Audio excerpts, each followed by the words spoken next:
Ultimate leadership responsibility সেটা তিনি নিচ্ছেন। ওনাকে ওনার সাক্ষাৎকারে যেই উপদেশ দিয়েছেন এই কথাটা বলার জন্য, এটা খুব ভুল উপদেশ দিয়েছেন। মানে এটা তিনি নিজ থেকে দেন নাই, তার সাক্ষাৎকারটা এটি উপদেশে দিয়েছেন। কি যখন আপনি কোনো বিচারের আওতায় থাকেন বা তদন্তের আওতায় থাকেন তখন কথা কম বলতে হয়। তিনি রিগ্রেট করছেন ওভার দ্য নিডলেস ব্লাডশেড। আপনি কি ওবায়দুল কাদের সাহেবের কথার সাথে জননেত্রী শেখ হাসিনার কথার মিল পাচ্ছেন? কেউই আপনার পক্ষে একটা পজিটিভ কথা বলে না। তারপরেও কি একটু সময়ের জন্য একটু ক্ষমা দেওয়া যায় না জাতিটারে? একটু থামা যায় না?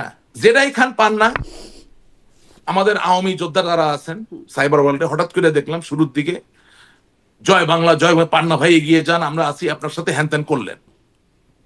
এখন নেত্রীর আইনজীবী হতে যাচ্ছেন, এখন গালি মাইরা কিছু রাখতেছেন না।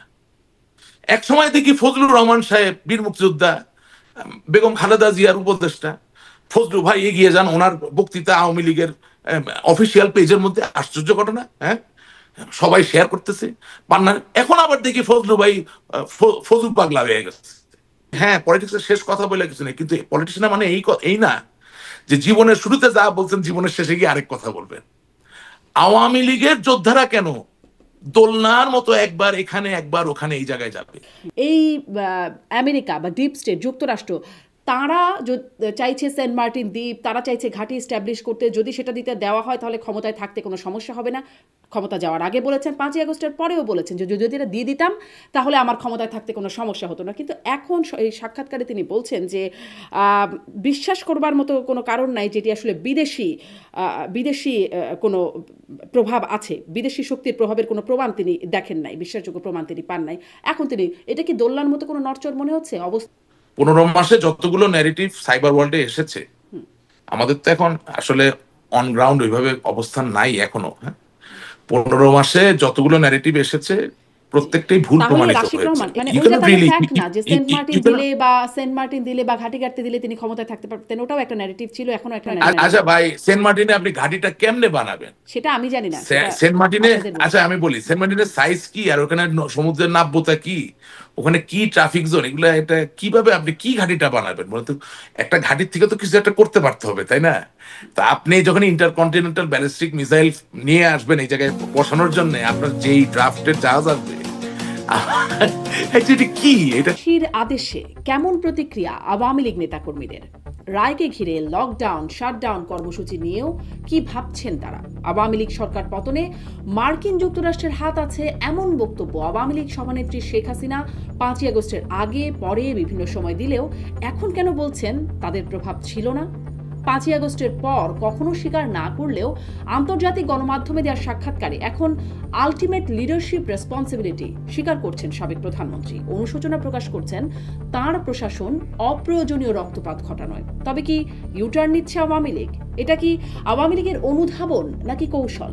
এসব নিয়ে আবার আওয়ামী লীগ সভানেত্রী সাবেক প্রধানমন্ত্রী শেখ হাসিনার রায় হলো, মৃত্যুদণ্ডাদেশ দিলেন, তার সময়ই প্রতিষ্ঠিত আন্তর্জাতিক অপরাধ ট্রাইব্যুনাল।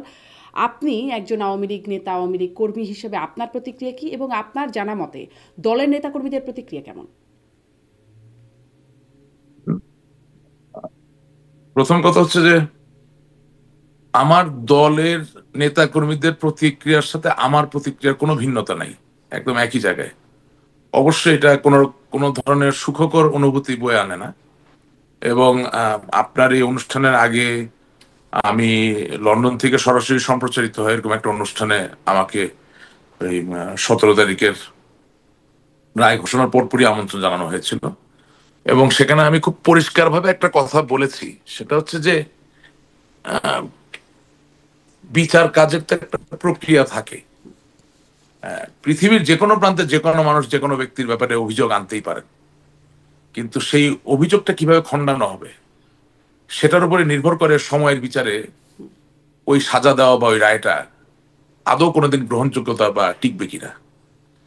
সেই মাপকাঠিতে অবশ্যই বাংলাদেশে এখন যা চলছে বা যা চলেছে এটা গ্রহণযোগ্য নয়।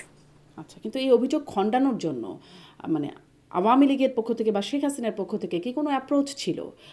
মানে তার তো কোনো আইনজীবীও ছিলেন না আদালতে, রাষ্ট্রপক্ষ exactly that is the whole point. মানে প্রাইমারি পয়েন্ট তো সেটাই, সেটা হচ্ছে যে you are not dealing with a normal person, you are dealing with 5-time prime minister, daughter of the father of the nation and the president of Bangladesh Awami League. So she is not exactly a usual person that you meet every day in a cafe, right? তো তার মানে কি হচ্ছে? তার মানে হচ্ছে যে আপনি যদি ওনার বিচার করতেই চান, তাহলে ওনার প্রতিনিধিত্বের ব্যাপার আছে, ওনার প্রতিনিধি গেল না কেন? আত্মসমর্থনের ব্যাপার মানে আছে। প্রতিনিধি গেল না কেন? আমি সে জায়গায় আসছি। এখন কথা হচ্ছে, আমি যখন এই বিষয়ে আলাপ করছিলাম এই অনুষ্ঠানে, অপর পক্ষ থেকে আমাকে বারবার বলা হচ্ছিল যে আম, আহ, ওনাকে আমরা কিভাবে খবর দিব যে আত্মসমর্থন করার জন্য উনি আইনজীবী দেখ, ওনার তো কোনো ঠিকানা আমাদের কাছে নাই। তাই আমি বললাম যে লোক, এগুলো তো হচ্ছে আহ, জেগে থেকে চোখ বন্ধ করে রাখা বা জেগে থেকে ঘুমানোর মতো ব্যাপার। বঙ্গবন্ধু কন্যা শেখ হাসিনাকে অ্যাপ্রোচ করার জন্য তো আপনার স্পেসিফিক ঠিকানা লাগে না। আপনি যদি স্পেশাল ট্রাইব্যুনাল, যেটা মানে বিশেষ পরিস্থিতিতে বিশেষ অপরাধের জন্য বিশেষ ট্রাইব্যুনালের মাধ্যমে বিশেষ একজন ব্যক্তির বিচার করতে চান, তাহলে বিশেষ ব্যবস্থাপনায় তাকে সঠিক বিচার দিতে পারবেন, সেই বিশেষ ব্যবস্থা আপনাকে করতে হবে। তার মানে অনেকগুলো বিশেষ না, সেই বিশেষ বিশেষ ব্যবস্থাপনা ট্রাইব্যুনালে আমরা অবশ্য বরাবরই দেখেছি আদালত আসলে, যে আপনি বলছেন না জেগে থেকে ঘুমায়, আদালত সবসময়ের মতো এখনো এবারও আচ্ছা। আমরা আদালত জানতেন যে শেখ হাসিনা এবং না, আমি একটু ওই স্বরাষ্ট্রমন্ত্রী তারা প্রক্রিয়াটা- দেশের বাইরে জানার পরে তারা যেন দেশ ছাড়তে না পারে না। এরকম নিষেধাজ্ঞা জারি করেছেন। এই বিষয়গুলো না, নিয়ে আমি আলোচনা একটু- হয়। না, আমি একটু ওই প্রক্রিয়াটা একটু বলতে চাই। আমি একটু প্রশ্নটা মানে করে একটা দিই, তাহলে alternative একসাথে বলতে আপনি চাই। প্রক্রিয়াটা বলেন। প্রশ্নটা হচ্ছে যে জি। আমি একটু প্রশ্নটা জি। এটা করে দেই যে মানে বিশেষ ব্যবস্থাপনায় করতে হবে তো মানে আদালত বা এই পাশটা হচ্ছে জেগে থেকে ঘুমাচ্ছে বলছেন, মানে ঘুম থেকে উঠে বা স্বয়ংক্রিয়ভাবে কেন আসামি পক্ষকে তার তার তার জন্য তাকে তো ডিফেন্ড করতে হবে, তাই না? সেটা না, আমি তো আদালত ডেকে ডেকে আমি তো সে জায়গায় যাচ্ছিলাম। জি, এখন বলেন। না, আদালতটাকে বলবেন কেন? আমি তো সে জায়গায় যেতে চাচ্ছি, আপনি আমাকে যদি বলতে দিতেন। আমি এখন বলি, অসুবিধা নাই। শত বছরের ঔপনিবেশিক বিস্তৃতি দিয়ে গড়ে ওঠা বা ঘেরা যে আইন ব্যবস্থা বাংলাদেশের, সেখানে বাংলাদেশ বলে না, এমনকি যেই দেশ থেকে আমাদের দেশের আইনের এই যে সমসাময়িক আইনের যে উৎপত্তি করেছে, অর্থাৎ যেটাকে ইংরেজিতে বলা হয় কমন ল, যেটা ইংল্যান্ড বা যুক্ত রাজ্য থেকে আগত, হ্যাঁ, সেখানে কিন্তু এলান করার একটা ব্যবস্থাপনা রয়েছে। অর্থাৎ আপনি যদি সমন জারি করেন, আপনি যদি কারো সম্পত্তি ক্রোপ করতে যান, তাহলে আপনি খেয়াল করে দেখবেন যে যখন ওই ব্যক্তিকে খুঁজে পাওয়া যায় না, তখন সরকারের পক্ষ থেকে এলান করা হয়।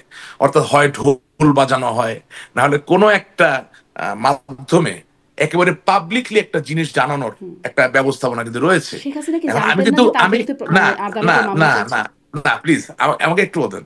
এই জন্য আমি প্রথমে একটা কথা বলেছি, বিশেষ অপরাধের জন্য বিশেষ একজন ব্যক্তিকে বিশেষ ট্রাইব্যুনালে আপনি বিশেষভাবে বিচার করতে চান, তাহলে সেই ক্ষেত্রে বঙ্গবন্ধু কন্যা জননেত্রী শেখ হাসিনা আপনি পাবলিকলি যদি একটা ফরমান জারি করতেন যে উনি চাইলে ওনার পছন্দসই উনি যে কোনো আইনজীবীকে পৃথিবীর যে কোনো প্রান্ত থেকে নিয়োগ করতে পারেন, তাহলে তো আজকে আর যাই হোক অনেকগুলো কারণের ভিতরে একটি কারণ কমে যেত।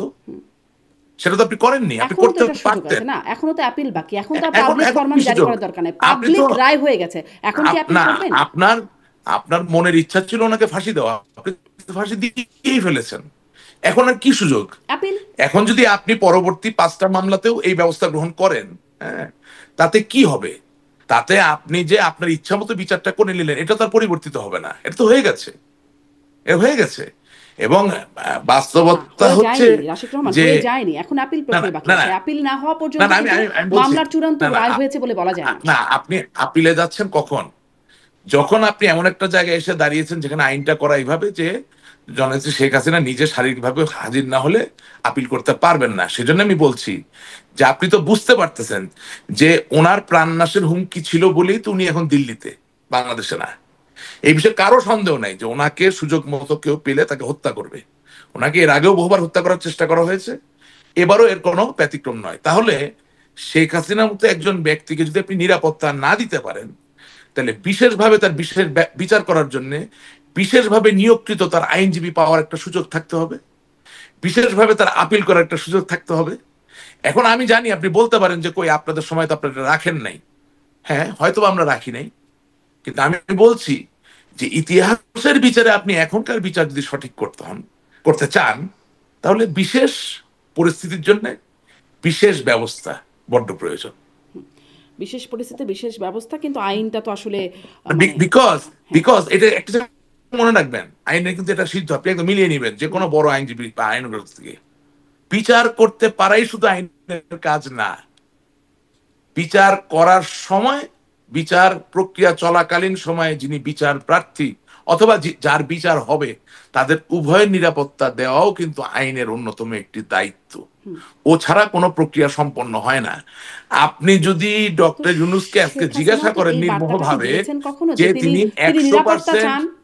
না না না, একজন নাগরিককে কেন নিরাপত্তা চেতে হবে? তার যতটুকু নিরাপত্তা দরকার ততটুকু নিরাপত্তা দিতে হবে। এটাই রাষ্ট্র, এর জন্যই সরকার, এর জন্য দেশ। যদি আপনি আজকে প্রফেসর ডক্টর ইউনূসের যে সরকার, সে সরকারের যে কোনো দায়িত্ববান ব্যক্তি তাকে যদি প্রশ্ন করেন, অথবা বিচার ব্যবস্থাপনায় যারা সক্রিয় আছেন, সম্মুখভাগে আছেন, তাদের যে প্রশ্ন করেন যে আপনারা কি নির্মোহভাবে জাতির সামনে এই প্রতিশ্রুতি দিতে পারেন যে বঙ্গবন্ধু কন্যা জননেত্রী শেখ হাসিনার নিশ্চিদ্র 100% নিরাপত্তা আপনারা আগে নিশ্চিত করতে পেরেছিলেন, ওই পরিস্থিতি তৈরি করতে পেরেছেন? এই দেশে যেখানে একজন সাধারণ মানুষ এখন রাত্রেবেলা এতটুকু ছিনতাই হওয়া ছাড়া ঘরে যেতে পারে না, এই দেশে যখন একজন সাধারণ ব্যবসায়ী দিনে দুপুরে আপনার দেশীয় অস্ত্রশস্ত্র বা বিদেশি অস্ত্রের আক্রমণে একেবারে লাইভ ভিডিওর সামনে প্রাণ দিতে হচ্ছে, সেখানে আপনি এরকম একজন ভিআইপি, এরকম একজন বিশেষ ব্যক্তি, আপনার কাছে অপরাধী হতে পারে, আমার কাছে অপরাধী না হতে পারে, কিন্তু তিনি বিশেষ ব্যক্তি, এই বিষয়ে কোনো বিতর্ক নাই। সেই বিশেষ ব্যক্তির আপনি নিরাপত্তা বিরাজ না করে, নিশ্চিত না করে, আপনি কিভাবে আশা করতে পারেন যে আপনি যেভাবে চাবেন সেভাবে বিচার হয়ে যাবে? I am saying if you want to do justice to the history of Bangladesh, and for time's sake, if you want to be absolutely correct, 100% on the altruistic side, then 110% you have to first ensure the security, well-being, and welfare of the person that you want to try. It's very simple. তিনি যদি আসতেন, ধরুন এগুলো তো একটা hypothetical কথা হচ্ছে যে আসলে তার নিরাপত্তা হবে হবে কি না, হয়তো হবে না, পরিস্থিতি আসলে সেরকমই ছিল 5ই আগস্ট বা তার আগের অবস্থা যেটা, সেটা হয়তো সেরকমই ছিল, কিন্তু এটি তো এখন তার যে নিরাপত্তা নাই আচ্ছা, বাংলাদেশে। আমি ধরেন আমি এভাবে আপনার কথাটা বলি, আপনার কথা আমি বুঝতে পারছি, আমি আপনাকে এভাবে বলছি যে আপনি একজন মানুষ, আপনি মা, আপনি সহধর্মিণী, আপনি কারো কন্যা। বিলিভ মি, আপনার মনে যদি এতটুকু শঙ্কা হয় যে কোথাও গেলে আপনার প্রাণনাশ হতে পারে, এটা হাইপোথেটিক্যাল নাকি কাগজে কলমে প্রমাণযোগ্য, এটার জন্য কি আপনি অপেক্ষা করবেন? তো সেটি তো আসলে সবার ক্ষেত্রেই প্রযোজ্য এই আচ্ছা, বিষয়টা, তাই না? এবং আমি আপনাকে জিজ্ঞাসা করছি, আপনার অ্যাকচুয়ালি নিউট্রাল থাকার কথা, নিউট্রাল থেকে আপনি উত্তরটা দিবেন। আপনার কাছে কি মনে হয় আপনি গত 15 মাসে এই বর্তমান ইউনূস সরকারের অধীনে যে বিচার ব্যবস্থার যা ফুটেজ বা যা দেখলেন, যেভাবে আসামিরা আক্রান্ত হচ্ছেন, যেভাবে আদালতে আইনজীবীদেরকে পেটানো হচ্ছে, মারা হচ্ছে, হ্যাঁ, আপনার অভিযুক্ত ব্যক্তিকে কাঠগড়ায় হাজির করার আগেই মোটামুটি গুরুতরভাবে আহত করে ফেলে, দেখে আপনার কাছে কি মনে হচ্ছে? আমার কাছে আসলে কি আপনি যে শেখ হাসিনা বিষয়গুলো নিরাপদ? আপনি যে বিষয়গুলোর কথা উল্লেখ করছেন সেই বিষয়গুলো নিঃসন্দেহে আমার কাছেও না নিন্দনীয় না, মনে হচ্ছে, কিন্তু সেই এটা এটা নিন্দনীয় এটা বিষয়টা আগে যে হচ্ছে খুব কি, প্রশংসনীয় ছিল তাও না, অতএব না ওই না জায়গাটাই আসলে না না না, আমি কাউকে প্রশ্ন করছি না, আমি আপনার মাধ্যমে খুব সিম্পল কয়েকটা কোশ্চেন বাংলাদেশের জনগণের সামনে উপস্থাপন করছি। বিশ্বাস করেন, আপনি যখন বিচার নিয়ে কথা বলবেন আচ্ছা, তখন এখন অ্যাপিল করার সুযোগ আছে, যথেষ্ট নিশ্চিদ্র নিরাপত্তার কথা আপনি বলছিলেন, সেই নিরাপত্তা চেয়ে কি হ্যাঁ আপনার মনে হয় অ্যাপিল হ্যাঁ, করতে সরকার চাওয়া উচিত কেন শেখ হাসিনা? কেন সরকার তো এটাও করতে পারেন, ফরমান জারি করতে পারেন, এলান করতে পারেন এভাবে যে যদি বঙ্গবন্ধু কন্যা জননেত্রী শেখ হাসিনা বাংলাদেশের নিকটবর্তী কোন দূতাবাসের কাছাকাছি থাকেন, সেখানে তিনি নিজে উপস্থিত হয়ে একটা ওকালতনামা সই করার মাধ্যমে তার পছন্দনীয় আইনজীবী নিয়োগ দিতে পারেন। অথবা আমি তো বললাম বিশেষ ট্রাইব্যুনাল না, বিশেষ অপরাধ, তো এই ধরনের অপরাধ তো প্রতিদিন আপনি এই অভিযোগ দেখা যায় না, এবং বিশেষ ব্যক্তি, আপনি তো এটাও করতে পারেন যে of her own choosing she can choose a embassy where she will appear physically. প্রশ্ন হচ্ছে আপনি কি আসলে চান ফেয়ার বিচার হোক? আমার মনে হয় না, এই জন্যই আপনি বিশেষ ব্যবস্থা গ্রহণ করবেন না। এটা বাংলাদেশের নতুন কিছু না, আমরা বাংলাদেশে, আমি তো আর একদম ধোয়া তুলসী পাতা না, আমরা তো বিভিন্ন সময় আমাদের সুবিধাজনক ভাবে অনেক কিছু করেছি, এখানেও তাই হচ্ছে। আমাদের একটা ফাঁসির রায় দরকার, আমরা দিয়ে দিয়েছি, দ্যাটস হোয়াট উই নিডেড। আচ্ছা, এখন ধরেন এই যে নতুন গুম সংক্রান্ত মামলায়, যে আর একটা মামলা যেখানে সেনা কর্মকর্তারা অনেকেই আসামি হিসেবে আছেন, সেই মামলায় শেখ হাসিনার আইনজীবী হিসেবে রাষ্ট্রনিযুক্ত আইনজীবী হয়েছেন জেরাই খান পান্না। এই বিষয়ে আপনাদের মানে আপনার কি মনে হয়, এই বিষয়টা কেমন হলো? না, এই বিষয়ে আমার বক্তব্য খুব সহজ। যিনি অভিযুক্ত তার মতামত ছাড়া তো আপনি কোনো আইনজীবী নিয়োগ করতে পারেন না। আমি কাউকে ছোট করবো না, কাউকে বড় করবো না, আমি কোনো কনস্পিরেসি থিওরিও খুঁজবো না। আমি এত সস্তা জায়গায় যেতে চাই না। আমি দেখেছি যে এই নিয়োগ নিয়ে অনেক অনেক কিছু বলছে, আপনি নিজেও হয়তো মতামত লক্ষ্য দেবার করেছেন। কোনো প্রক্রিয়ায় কি মানে না আসামি না, পক্ষ আমার দিয়েছে? আমার জায়গাটা সহজ। মানে আমি আপনি আবার সব দায় আপনাকে বলছি, রাষ্ট্রপক্ষের উপর দিচ্ছেন বা রাষ্ট্রকে দিচ্ছেন, মতামত দেবার সেটার কোনো প্রক্রিয়া না, কি আমি কোনো আসামি দায়ী পক্ষ গেছে? রাষ্ট্র, আমি কোনো দায় রাষ্ট্র বা কারো উপরে দিচ্ছি না। আমি বলতে চাচ্ছি খুব সহজ ব্যাপার। আমি বলতে চাচ্ছি যে বাস্তবতার নিরিখে আপনি সত্যি যদি সময়ের প্রতি সুবিচার করতে চান, এবং এই যে 1400 মানুষ যারা মৃত্যুবরণ করেছে, শহীদ হয়েছে, আহ, আহত হয়েছেন, আক্রান্ত হয়েছেন, এগুলো তো সত্য, এগুলো হয়েছে, এগুলো তো মিথ্যা না। শুধু শুধু যে ছাত্ররা আক্রান্ত হয়েছে তা না, পুলিশ বাহিনীর, আমার পুলিশ বাহিনীর যা ভাইয়েরা যারা আছেন তারাও তো আক্রান্ত হয়েছেন, বিভিন্ন পর্যায়ের মানুষ আক্রান্ত হয়েছেন, নিহত হয়েছেন। আমার কথা হচ্ছে সত্যি এটাকে সামগ্রিকভাবে এভাবে বলতে হয় যে সময়ের প্রতি যদি সুবিচার করতে চান, এটা তো একজনের বিচার নয়, এটা একজনের বিচার প্রার্থিতা নয়, এটা একটা অনেক বড় একটা ব্যাপার, এবং বৃহৎ জায়গাগুলো বিশেষ হয়েই আমাদের সামনে আহ, উপনীত হয়। ঠিক আছে না? এই জন্য আমি বলছি যে আমি দায় কারো উপরে দিচ্ছি না।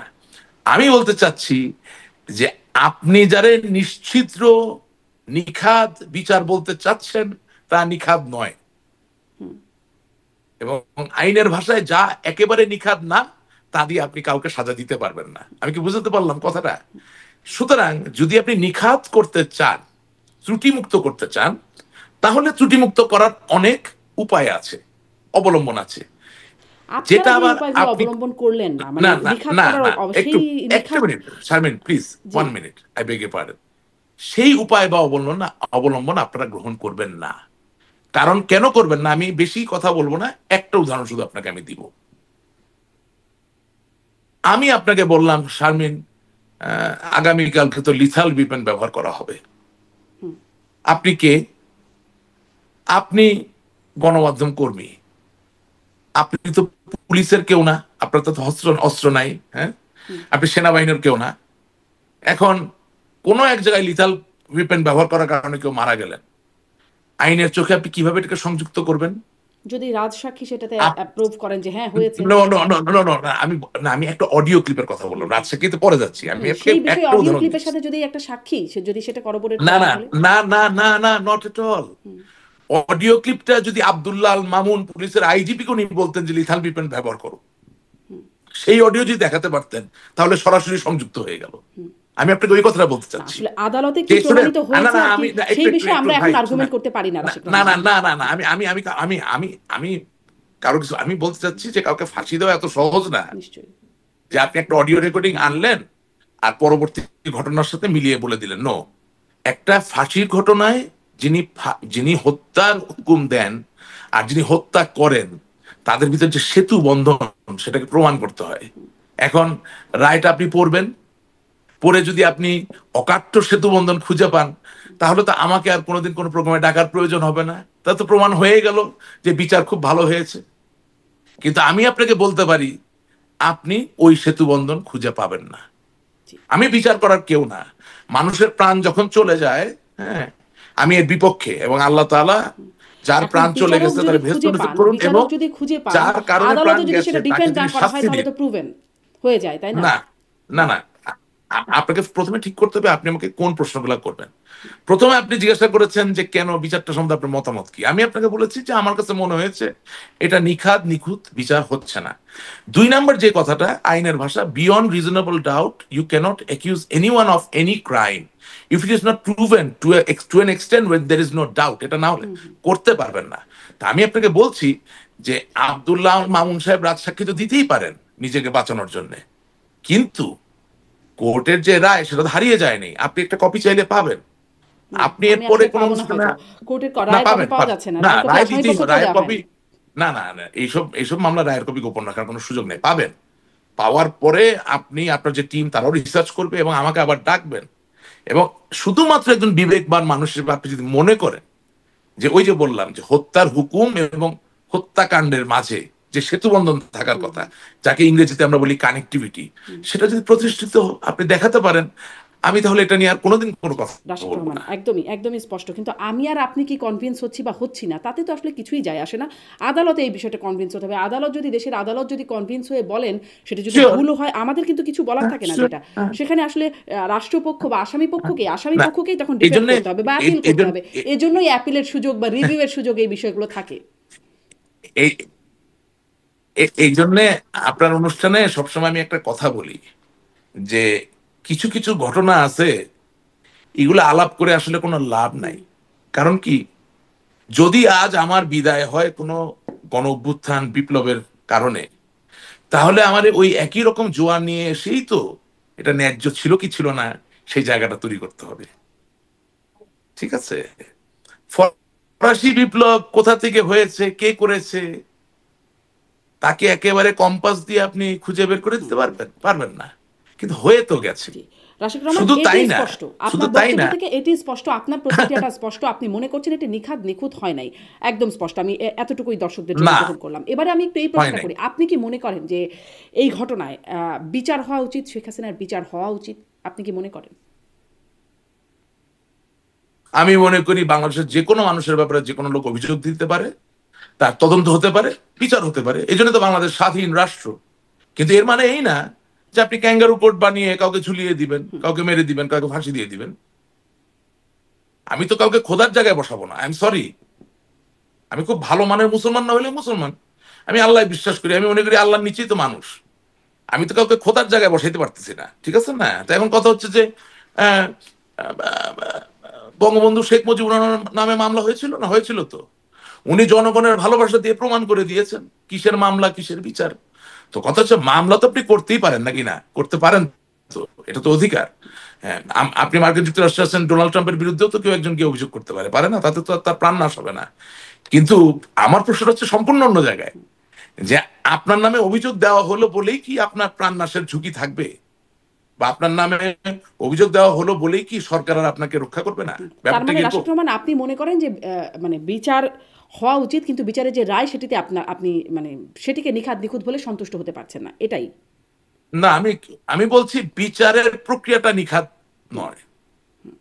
কিন্তু মানে আমি আমি আপনিও এমন বলছিলেন, কোন আপনিও রেফার সেটা করছিলেন জাতিসংঘের সেই আমি প্রতিবেদন আমি 14 আপনাকে অংশ, হ্যাঁ। বলছি, আমরা পরিশ্রম করি, হ্যাঁ, আমাদের আমাদের মনের জায়গাটা, মনের জগৎটা এই রাজনীতি, এই আইন অঙ্গন, এটা নিয়েই তো, এটা আমাদের জীবনের তো একটা ক্যারিয়ার একটা অংশ, ঠিক আছে না? I take things very serious. So আমি আপনাকে আমার মুখ থেকে যা বলবো সেটা আজ থেকে 50 বছর পরেও যাতে কোনো একাডেমিক ডিসকোর্স বা এন্ডেভারে সঠিকভাবে ব্যবহার করা যায় সেটার কথা বলবো। আমি যা জানি না তা নিয়ে আমি কথা বলি না, বলতে চাই না। আমি বলতে চাচ্ছি আমি কি দেখেছি, যা দেখেছি তার থেকে মনে হচ্ছে এই বিচারিক প্রক্রিয়া সঠিক নয়। এখন বিচারিক প্রক্রিয়া যদি সঠিক না হয়, তাহলে যুক্তিসঙ্গত ভাবে সেই বিচারের যে রায়, সেই রায় নিয়েও তো প্রশ্ন থাকবে।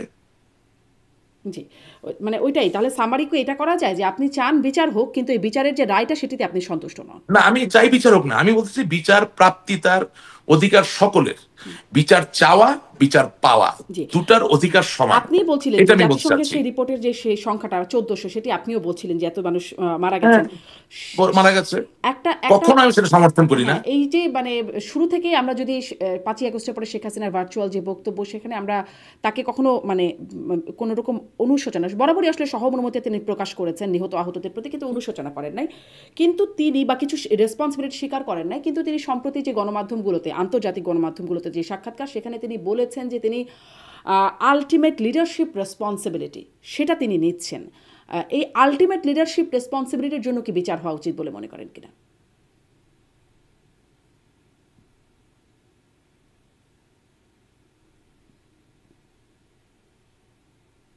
আপা, কেটে গেছে, আপনি কি আরেকবার একটু বলবেন? কথা একটু কেটে গেছে। I am sure. সরি। হ্যাঁ, একটু ডিসকানেক্টেড হয়েছিল। আমি আবার প্রশ্নটা করছি যে জি আমি যেটি বলছিলাম যে একদম শুরু থেকেই ৫ই আগস্টের পরপর আমরা শেখ হাসিনাকে কখনোই আমরা শুনি নাই যে তিনি আসলে অনুশোচনা করছেন বা মানে ক্ষমা চাইছেন, এরকম কিছু কখনোই দেখা যায় নাই। কিন্তু সম্প্রতি আন্তর্জাতিক গণমাধ্যমগুলোতে যে সাক্ষাৎকার দিয়েছেন সেখানে তিনি আল্টিমেট লিডারশিপ রেসপন্সিবিলিটিকে অ্যাকনলেজ করেছেন, সেটি স্বীকার করছেন যে আমার আল্টিমেট লিডারশিপ রেসপন্সিবিলিটি ছিল। সেটির জন্য কি তার মানে সেটির জন্য কি শাস্তিযোগ্য বলে মনে করেন কিনা আপনি? বিচার হওয়া উচিত কিনা? ওনাকে ওনার সাক্ষাৎকারে যেই উপদেশ দিয়েছেন এই কথাটা বলার জন্য, এটা খুব ভুল উপদেশ দিয়েছেন। হুম। মানে এটা তিনি নিজ থেকে দেন নাই, তার সাক্ষাৎকারটা এটি উপদেশে দিয়েছেন কারো? এটা তো আমি বলতে পারছি না, কারণ মানে ওনার সাথে তো আর ওইভাবে সরাসরি যোগাযোগ আমি কেন অনেকেরই নাই। তাহলে এবং কেন মনে হলো যেই উপদেশ দিয়েছেন উপদেশটা তিনি কারো কাছ থেকে না, নিয়েছেন? সুপিরিয়র রেসপন্সিবিলিটি বা আলটিমেট রেসপন্সিবিলিটি আমার কাছে মনে হয়েছে যে যেই উপদেশ দিচ্ছেন এটা বলার জন্য সঠিক হয়নি উপদেশটা। আর তিনি নিজে বলতে এখন পারেন কোন না এই কথা? এখন কোন সাক্ষাৎকার দিয়ে তো আর আপনি কাউকে ডাইরেক্টলি গিলটি করে ফেলতে পারেন না। না। বাট আমি বলতে চাচ্ছি যে আমি যদি সেই জায়গায় উপদেশ ওনাকে দিতাম, উনি যে চাইতেন, আমার যে সেই সুযোগ থাকতো, আমি অবশ্যই ওনাকে বলতাম যে ফুফু আপনি এই কথাটা বলবেন না, এটা বলবেন না, এটা আমি ওনাকে বলতাম। কারণ হয় কি, যখন আপনি কোনো বিচারের আওতায় থাকেন বা তদন্তের আওতায় থাকেন তখন কথা কম বলতে হয়। হ্যাঁ, কারণ অনেক সময় অনেক ইনোসেন্ট কথায় মানুষ সুযোগ নিয়ে নেয়। I hope you understand what I am trying to say. মানে আইনের একটা খুব বড় উপদেশের বা পরামর্শের জায়গা আছে, যে আইনজীবীরও কখনো বেশি কথা বলতে হয় না, যিনি বিচার প্রার্থী তারও কখনো বেশি কথা বলতে হয় না। যখন একটা প্রক্রিয়া শুরু হয়ে যায় তখন ওই প্রক্রিয়ার মাঝে যা আছে অতটুকু থেকেই কথা বলতে হয়। কারণ আপনাকে মনে রাখতে হবে যে তাহলে আবার আসলে আপনাকে তিনি কথা কি বলি। করবেন? মানে আপনি আপনার না জায়গা থেকে যদি আমি সুযোগ থাকতো আপনি এই আমি পরামর্শ দিতেন আমি বলছেন। না না হ্যাঁ? না না আমি আবার আপনাকে কথাটা বলি। বিশেষ অপরাধের বিশেষ পরিস্থিতিতে বিশেষ ব্যক্তির বিশেষ বিচারে শুধুমাত্র দেশের মানুষ ওনাকে বিচার করছেন না, বা ইউনূস সরকারের গুটি কয়েক লোক তার বিচার করছেন না, সারা পৃথিবী তাকে বিচার করছেন। সুতরাং উনি কি বলবেন বা বলবেন না সেটা বলার আগেও তো ওনার আইন পেশায় সিদ্ধ সক্ষম ব্যক্তিদের পরামর্শ নিয়েই সাক্ষাৎকার দেওয়া উচিত আমি মনে করি। এবং আমি দেখেছি উনি অনেক লেখাপড়া করেন, মানে উনি তো মানে she has a great knack, she reads a lot, হ্যাঁ, which is a very good thing. তাছাড়া তো ধরেন 15 বছর একটা দেশ চালানো যায় না, ভালো মন্দ যেভাবে দেখেন না কেন, it's just not possible, you have to have some special gift. আমি বিশ্বাস করি ওনার এই কথা বললে উনি এখন একমত হবে যে হ্যাঁ কথা ঠিক। কারণ বিশেষ পরিস্থিতিতে কথা বলতে গেলেও, হ্যাঁ, আপনি আইনজীবী নিয়োগ করতে পারেন না পারেন, আপনার একজন আইনজীবীর পরামর্শ নিয়েই কথা বলা উচিত। কারণ আপনারা তো শুধু তিনি বাংলাদেশের আইনজীবীর ভিতরে পরামর্শ মানুষ নিয়ে কথা বলেন না, না। এটাও বা আপনি নিশ্চিত কি করে হচ্ছেন? তিনি তো আসলে আমি বলছি লিখিত মানে ইমেইলে হ্যাঁ, রিপ্লাই করেছেন, সরাসরি হ্যাঁ, কথা বলেন। আমি বলছি বাংলাদেশের ভিতরেই তো আপনি শুধু বিচার হচ্ছে না, সমস্ত বিশ্বব্যাপী মানুষ যারা বাংলাদেশকে নিয়ে চিন্তিত তারা সকলে তাদের চোখের সামনে আপনার বিচারের সম্মুখীন হচ্ছেন। এবং যেহেতু আপনি লিখিত সাক্ষাৎকার দিচ্ছেন, সেখানে তো আপনার আরো এই কথা বলা উচিত না ভাই। মানে আমি আওয়ামী লীগ করি, আমি সেই জায়গা থেকে বললাম উচিত না। আচ্ছা, শেখ হাসিনা যেটি বলেছেন এখন সেটি তার এখন বলার আমি ছিল। হলে ওনাকে কি বলতাম এটা আমাকে জিজ্ঞাসা করবেন না, এটার উত্তর আমি দিব না। কেন? উত্তর কারণ এটা দিবেন তো না আমার কেন? স্কিল। হ্যাঁ, এটা আমার স্কিল। যদি বাংলাদেশ আওয়ামী লীগের সভানেত্রী আমাকে কোনোদিন জিজ্ঞাসা করেন যে রাশেক রহমান তোমার এক্সপার্ট ওপিনিয়ন আমাকে দাও, এটা তো আমি ওনার জন্য রেখে দিয়েছি, এটা তো আপনাকে আমি দিব না। আচ্ছা, আচ্ছা, তো উনার দিস জন্য ইজ ফর হার, আচ্ছা, মানে উনি যেটা দিস করছেন, is for the party, this is for Awami League, এটা আওয়ামী লীগের জন্য। উনি যেহেতু ইমেইলে একদম লিখিত বক্তব্য দিচ্ছেন, ধরে নেওয়া যায় যে ভুল তিনি করেছেন, সুচিন্তিত আমি বক্তব্য এটা ভুল দিচ্ছেন। হয়েছে। আমি বলছি শুনেন, প্রথম কথা বিচারটা ত্রুটিপূর্ণ, বিচারটা নিয়ে প্রশ্ন করা যায়, এটা আপনার সামনে পরিষ্কার করলাম। 2 নম্বর কথা, একইভাবে এইসব বিশেষ পরিস্থিতিতে লিখিত সাক্ষাৎকার দিতে হয় না, আর দিলেও এই আমার কাছে টিকটিকি করছে, হ্যাঁ, দিলেও এমন কারোর সাথে আলাপ করে সাক্ষাৎকারটা দিতে হতো যিনি বোঝেন যে আইনের পরিভাষায় বা আইনের প্রেক্ষিতে কতটুকু বলা উচিত কতটুকু বলা উচিত না। আচ্ছা, তার মানে আপনি মনে করছেন আলটিমেট লিডারশিপ রেসপন্সিবিলিটি সেটা স্বীকার করাটা ঠিক হয় নাই, কিন্তু তিনি একটা যে এক জায়গায় যে বলেছেন তা স্বীকার না। না, আমি উনি আরেকটু প্রশ্নটা করি শুনেন, রাশেক রহমান, স্বীকার কারণ না তার অস্বীকার আগে না, তার না আগে আমি শেষ করি, আপনি আমাকে পুরো প্রশ্নটা শুনে তারপর বলেন। সজীব ওয়াজেদ আলটিমেট জয় তিনিও বলেছেন কিছু ইনিশিয়াল মিস্টেকের কথা, এপিকে দেওয়া সাক্ষাৎকারে, সেটি নিয়ে সম্ভবত কথা হয়েছে কিনা আপনার সাথে, কিন্তু তিনিও স্বীকার করেছেন ইনিশিয়াল মিস্টেক আছে। তারপরে তিনি আসলে ইয়েস ইফ ইউ যতগুলোতে শেখ হাসিনা বলছেন ততগুলোতেই তিনি, যেমন সাউথ চায়না মর্নিং পোস্টে তিনি তো বলছেনই, সেখানে খবরটা এরকম যে তিনি রিগ্রেট করছেন ওভার দ্য নিডলেস ব্লাডশেড যেটা তার অ্যাডমিনিস্ট্রেশন করেছে, Yes, that is অপ্রয়োজনীয় রক্তপাতের জন্য Sajib তিনি Wajed Joy রিগ্রেট has করছেন। correctly said. Sajib Wajed Joy is correct. Why? If you say it is a mistake, it's good. If you say you regret the loss of all these people, এটা তো মানবিক ব্যাপার, ভালো। এখন কথা হচ্ছে যে যেমন ধরেন রায়ের এক জায়গায় বলা হয়েছে we shall inflict, হ্যাঁ, তো আপনি যদি সত্যিকার অর্থে নির্মোহ বিচার করে থাকেন, আপনি ইনফ্লিক্ট কথাটা বলবেন কেন? আপনি আজকে ইংল্যান্ডে যান, 400 বছরের বিচারকদের রায় হাতে নিয়ে আসেন, ইনফ্লিক্ট শব্দটা কত জায়গায় খুঁজে পাবেন দেখেন তো। আপনি আমেরিকায়, আপনি যুক্তরাষ্ট্রের যে জুডিশিয়ারি সিস্টেম, এখানে ক্যাপিটাল পানিশমেন্ট আছে। ইনফ্লিক্ট শব্দটা তার মানে হচ্ছে যে কোনো সাজায় যদি বোঝা যায় যে আপনি প্রতিহিংসা পরায়ণ অবস্থায় আছেন, তাহলে তো সাজা নাল এন্ড ভয়েড হয়ে গেল। তো ইনফ্লিক্ট শব্দটা তো কোনো লোক নির্মোহ জায়গা থেকে ব্যবহার করতে পারে না। English is a very versatile language, right? তো আপনার অনুষ্ঠানে বাংলা ইংরেজি দুইটা মিলাই বলি এই কারণে যে আমাদের উপরে তো নজর বাংলা ভাষাভাষী মানুষদের যেমন আছে, ইংরেজি বলা লোকদেরও আছে। সুতরাং they have to understand what is going on. Inflict, আপনি একটু ব্যাখ্যা করেন কেন ইনফ্লিক্ট শব্দটাতে আপত্তি করছেন? আচ্ছা, আমি যদি বলি শারমিন চৌধুরীকে খুঁচিয়ে খুঁচিয়ে মৃত্যুর দিকে নিয়ে যেতে হবে এবং এর মধ্যে দিয়ে মৃত্যুদণ্ড কার্যকর করতে হবে, এটা তো কোনো রায় হলো না। কেন আপনার আমি খুঁজতে দেবো? আমি তো বিচারক। Either I take your life or I don't take your life. Either I give you jail, award you with imprisonment, or I don't. Finish. না, আদালত তো বলেন না যে খুঁচিয়ে খুঁচিয়ে মৃত্যুদণ্ড। না না না না না, ওইটা আমি উদাহরণ দিই, আপনি বুঝতে চাইলেন। মানে মানে ইনফ্লিক্ট শব্দটা এখন হয়েছে কি, আমি তো অধ্যাপক আব্দুল্লাহ আবু সাইদের মতো বাংলায় অত পারঙ্গম না, আবার ধরেন মরহুম সৈয়দ মঞ্জুর ইসলাম সাহেবের মতো ইংরেজিতে অত পারঙ্গম না, হ্যাঁ, তখন আমার বাবাও ইংরেজির অধ্যাপক ছিলেন, আমি অতটা না। সো ইনফ্লিক্টের যে ব্যাপ্তি আমি মনে বুঝতেছি, হ্যাঁ, কিন্তু একেবারে শব্দ ব্যবহার করে আপনাকে বুঝিয়ে দেওয়ার সহজ উপায় অল্প সময় হচ্ছে খুঁচিয়ে খুঁচিয়ে তাকে হত্যা করে মৃত্যুর স্বাদ পাওয়ানোর মধ্য দিয়েই এই সাজা কার্যকর করা যেতে পারে, এরকম একটা ব্যাপার।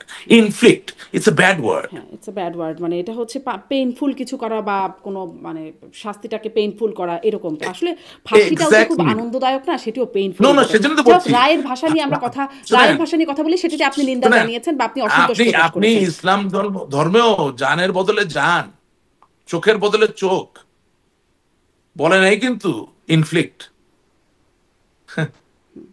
মৃত্যুটা খুব ভয়ানক জিনিস বললেই তো নির্মোহ ভাবে এটাকে বলতে হয়। জি, আপনি রায়ের সমালোচনা করছেন, অবশ্য সেই রায় আমি সমালোচনা করছি না, আমি আপনাকে একটা দুটো জিনিস বলার চেষ্টা করছি। মানে আপনি বললেন আমার জায়গাটা হয়েছে কি, আমি আসলে এখন একটু রায়ের বাইরে গিয়ে আমি আসলে এই বিষয়টা শুনতে যাচ্ছিলাম। আপনি বলছেন যে ঠিক আছে, শুরুতে কিছু ভুল ছিল, কিছু ভুলের কথা সজীব ওয়াজেদ জয় বললেন, তারপরে সাবেক প্রধানমন্ত্রী শেখ হাসিনা তিনিও আসলে এই ভুল এর কথা বলছেন যে আসলে মানে সবগুলোকে যদি আমি একটু সামারাইজ করি, তিনি তো ওই আলটিমেট লিডারশিপ রেসপন্সিবিলিটি নিয়েছেন। তিনি বলছেন যে ওই সাউথ চায়না মর্নিং পোস্ট সম্ভবত, হ্যাঁ জি, সাউথ চায়না মর্নিং পোস্ট, সেখানে বলছেন যে রিগ্রেট নিডলেস ব্লাডশেড যেটা তার প্রশাসন করেছে সেটির জন্য তিনি রিগ্রেট করছেন, যেটা ছাত্র আন্দোলন দমনের জন্য করা হয়েছিল বলে সেই পত্রিকাতে বলছে। এটা শেখ হাসিনার ইন্টারভিউতে তিনি বলছেন অপ্রয়োজনীয় রক্তপাত যেটি তার অ্যাডমিনিস্ট্রেশন করেছে, সেটা যদি আমি বাংলা করি তাহলে এরকমই দাঁড়ায়। একটা অবস্থানগত পরিবর্তন কি হয়েছে, যেটা আগে তো কোনো রকম রিগ্রেট করার কোনো জায়গা। এখানে সুপিরিয়র রেসপন্সিবিলিটি অনেকভাবে ব্রেকডাউনও করছে। ওবায়দুল কাদের বাংলাদেশের প্রধানমন্ত্রীও না, স্বরাষ্ট্র মন্ত্রণালয়ের মন্ত্রীও না। আমি এরকম কথোপকথন দেখেছি, সে সরাসরি ফোন করে পুলিশের উচ্চ পদস্থ কর্মকর্তাদেরকে নির্দেশ দিচ্ছে। তাহলে সুপিরিয়র রেসপন্সিবিলিটি শেখ হাসিনা ওনার ঘাড়ে একা পড়বে কেন? আপনি গত 15 মাসে যত অডিও ক্লিপ ফাঁস হয়েছে, কোনো চেইন অফ কমান্ড খুঁজে পাচ্ছেন নাকি? I am just being the Devil's advocate. কোনো চেইন অফ কমান্ড খুঁজে পাচ্ছেন? তার মানে আমি কি বলতে চাচ্ছি, যে অনেকেই তো তাদের ইচ্ছা মতো অনেক কিছু করছেন। এখন সেটার রেসপন্সিবিলিটি প্রধানমন্ত্রী হিসেবে তিনি কি সেগুলো অজ্ঞাত সেটা ছিলেন? সেটা বলছি, সেটা রেসপন্সিবিলিটি নেত্রী নিয়ে নিলেন। ওইটাই তো বললাম যে ওখানে একটু ভুল, এটা কেন নিবেন? কারণ আমি নিজেই তো বুঝতেছি, আপনি আপনি যদি আওয়ামী লীগ সরকারের একজন মন্ত্রী হিসেবে কোনো আহ, পুলিশ কর্মকর্তা যার ধরেন খুব ভালো করতে ইচ্ছা করে বা আরো বড় হইতে ইচ্ছা করে, তাকে যদি ফোন করে বলেন এই ওখানে 2টা গুলি মেরে দিয়ে তোরে প্রমোশন দেওয়া, হইতে পারে তার কথায়, তো সেটার রেসপন্সিবিলিটি আমি নিব কেন? আমি আপনাকে প্রতিটা জিনিস যুক্তি দিয়ে বলার চেষ্টা করছি। আপনি দেখেন কুমিল্লার কিন্তু এই তিনি সুপিরিয়র ঐতিহ্যবাহী লিডার কুমিল্লার, হিসেবে তিনি তো লিডারশিপ না রেসপন্সিবিলিটি নেবেনই না, না যে তার না অধীনস্থ না লিডাররা না এরকম ভাবে কথা বলছেন বা কাজ করছেন। না, সেটা সেটা আমি যাচ্ছি, একে একে যাচ্ছি। আপনার সাথে তো এই জন্য অনুষ্ঠানে আসি, ভালো লাগে যে বিস্তৃত ভাবে আলাপ করা যায়।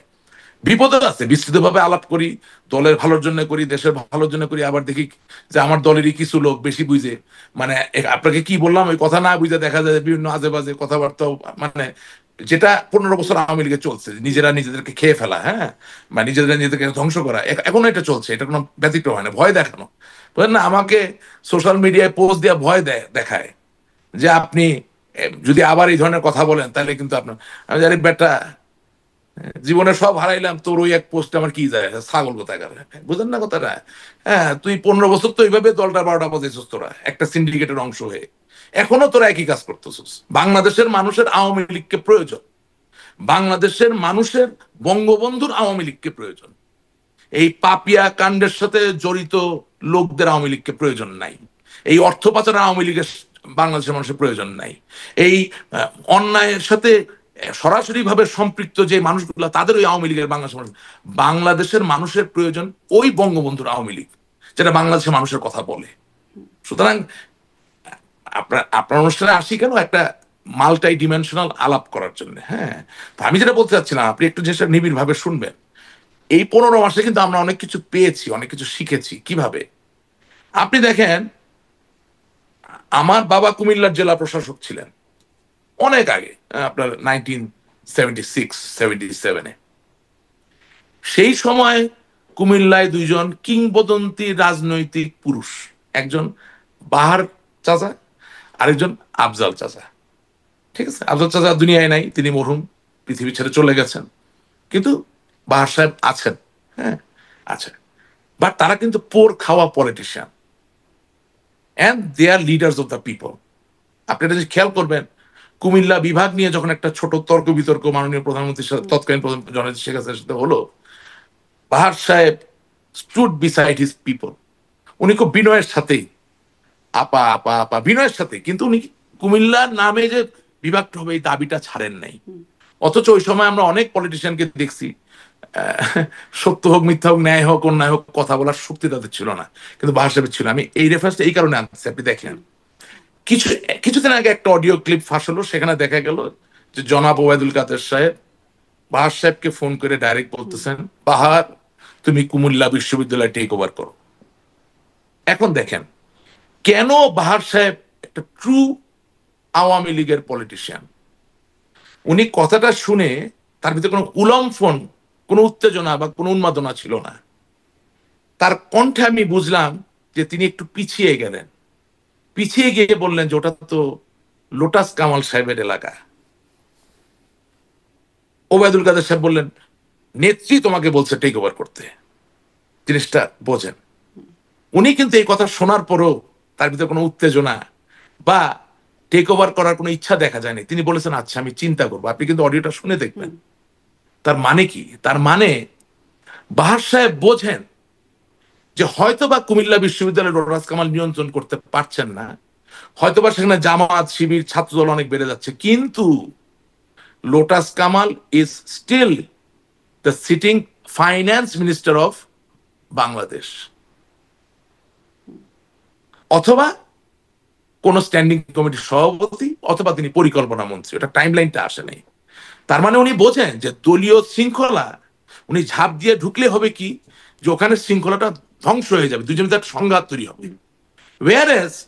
আপনি ফোনে বাহার সাহেবকে আপনার বৃত্ত না মনে করে লোটাস কামালকে আপনার বৃত্ত মনে না করে যদি আপনি বলতেন যে বাহার সাহেব বা বাহার, জুনিয়র সিনিয়র ব্যাপার আছে, তুমি চলে আসো, তোমাকে আর লোটাস কামাল সাহেবকে নিয়ে একটু চা খাবো, একটু চা খেয়ে নেত্রী বলছেন কুমিল্লা বিশ্ববিদ্যালয়টা কিভাবে একটু নিয়ন্ত্রণ করা যেটা আলাপ করব। আপনার কাছে কি মনে হয় কোনটা বেশি পলিটিক্যাল? সো এই উদাহরণটা আমি দিচ্ছি এই কারণে যে আজও নেত্রী বলছেন কিনা ও আল্লাহ ছাড়া আর কেউ জানে না, তার থেকেও বড় কথা বলে আপনি এই যে থাকলো একটা উদাহরণ না দিলেন বাহার না সাহেবের না উদাহরণ, না না না আমি বলছি বলে থাকলো, আমি বিশ্বাস করি না জননেত্রী শেখ হাসিনা বিভাজন তৈরি করার জন্য নির্দেশনা দিয়েছেন। তাহলে সাধারণ সম্পাদকের দায়িত্বটা কি ছিল? জি অবশ্যই নেত্রীর নির্দেশই পালন করবেন, কিন্তু করবেন ইন পলিটিক্যাল ওয়ে। কেউ তো আপনার কাজের আপনি লোক কি না। এখন সেই পলিটিক্যাল ওয়েতে করছেন? মানে আপনি যেভাবে বলছেন যে বাহার সাহেব যেভাবে দলীয় শৃঙ্খলা রাখার জন্য যেটি করেছেন, না আপনি কি এখন দলীয় তো শৃঙ্খলা এখন রাখার তো জন্য সেভাবে এখন মেইনটেইন করছেন? এখন এখন তো আপা আমি কি করছি আপনি আমাকে বলেন, আমি কি করছি? আমি তো অগাধ এই যে আস্থা ধরেন ওবায়দুল নিয়েই, কাদের সম্পর্কে বলছেন না বা না আওয়ামী না লীগের না, সিনিয়র নেতাদের সম্পর্কে বলছেন আমি তো সমালোচনা। আমি তো অগাধ আস্থা নিয়েই, অগাধ আস্থা নিয়েই এই নেতৃত্বের প্রতি সম্মান দেখি তো আমি আছি বা ছিলাম বা থাকবো। কিন্তু যদি পলিটিক্যালি কেউ ব্লান্ডার করতে থাকেন, আপনি আমাকে বলেন তো কারে বলবো, কোথায় বলবো? আমরা তো বিশেষ পরিস্থিতিতে আছি, তাই না? আপনি আপনি মনে করেন, আমি একটা মানুষের তো বিবেক থাকে, একটা বিবেক থাকে না মানুষের, কম বেশি থাকে, হ্যাঁ।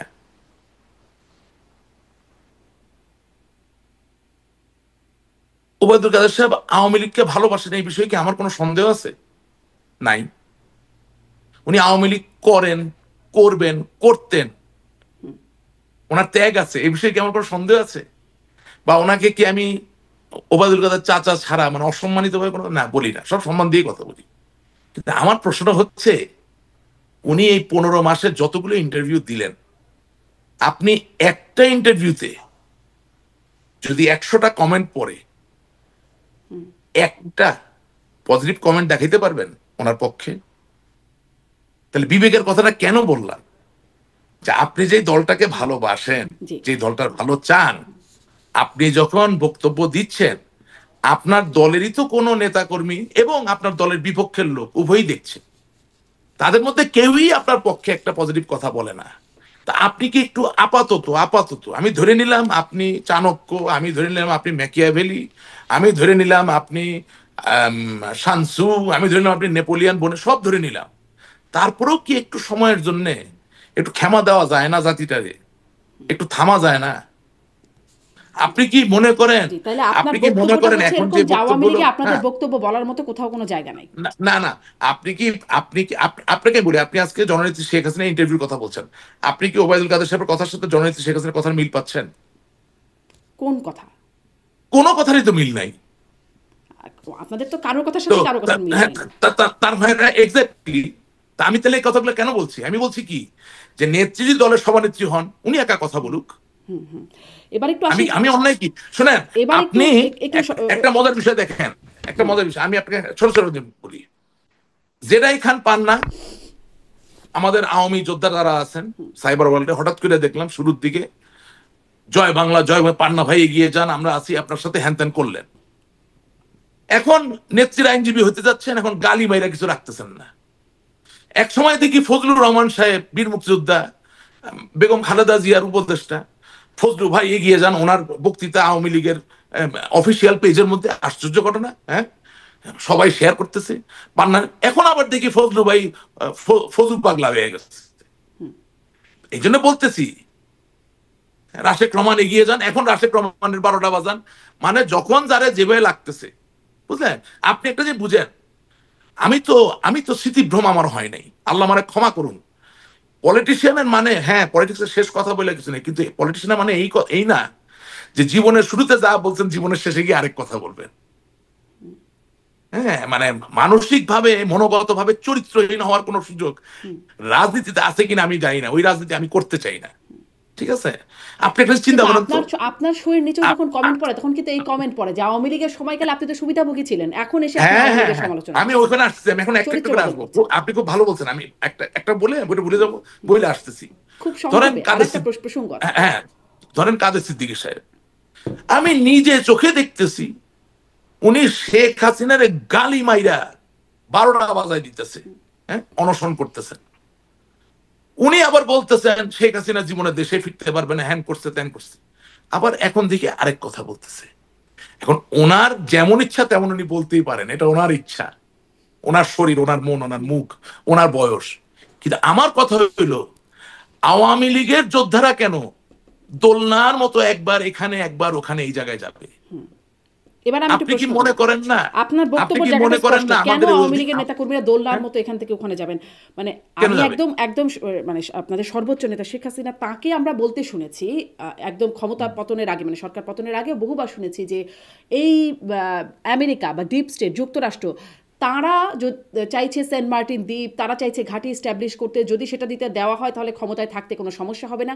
ক্ষমতা যাওয়ার আগে বলেছেন, 5ই আগস্টের পরেও বলেছেন যে যদি এটা দিয়ে দিতাম তাহলে আমার ক্ষমতায় থাকতে কোনো সমস্যা হতো না। কিন্তু এখন এই সাক্ষাৎকারে তিনি বলছেন যে বিশ্বাস করবার মতো কোনো কারণ নাই যেটি আসলে বিদেশি কোনো প্রভাব আছে, বিদেশি শক্তির প্রভাবের কোনো প্রমাণ তিনি দেখেন নাই, বিশ্বাসযোগ্য প্রমাণ তিনি পান নাই।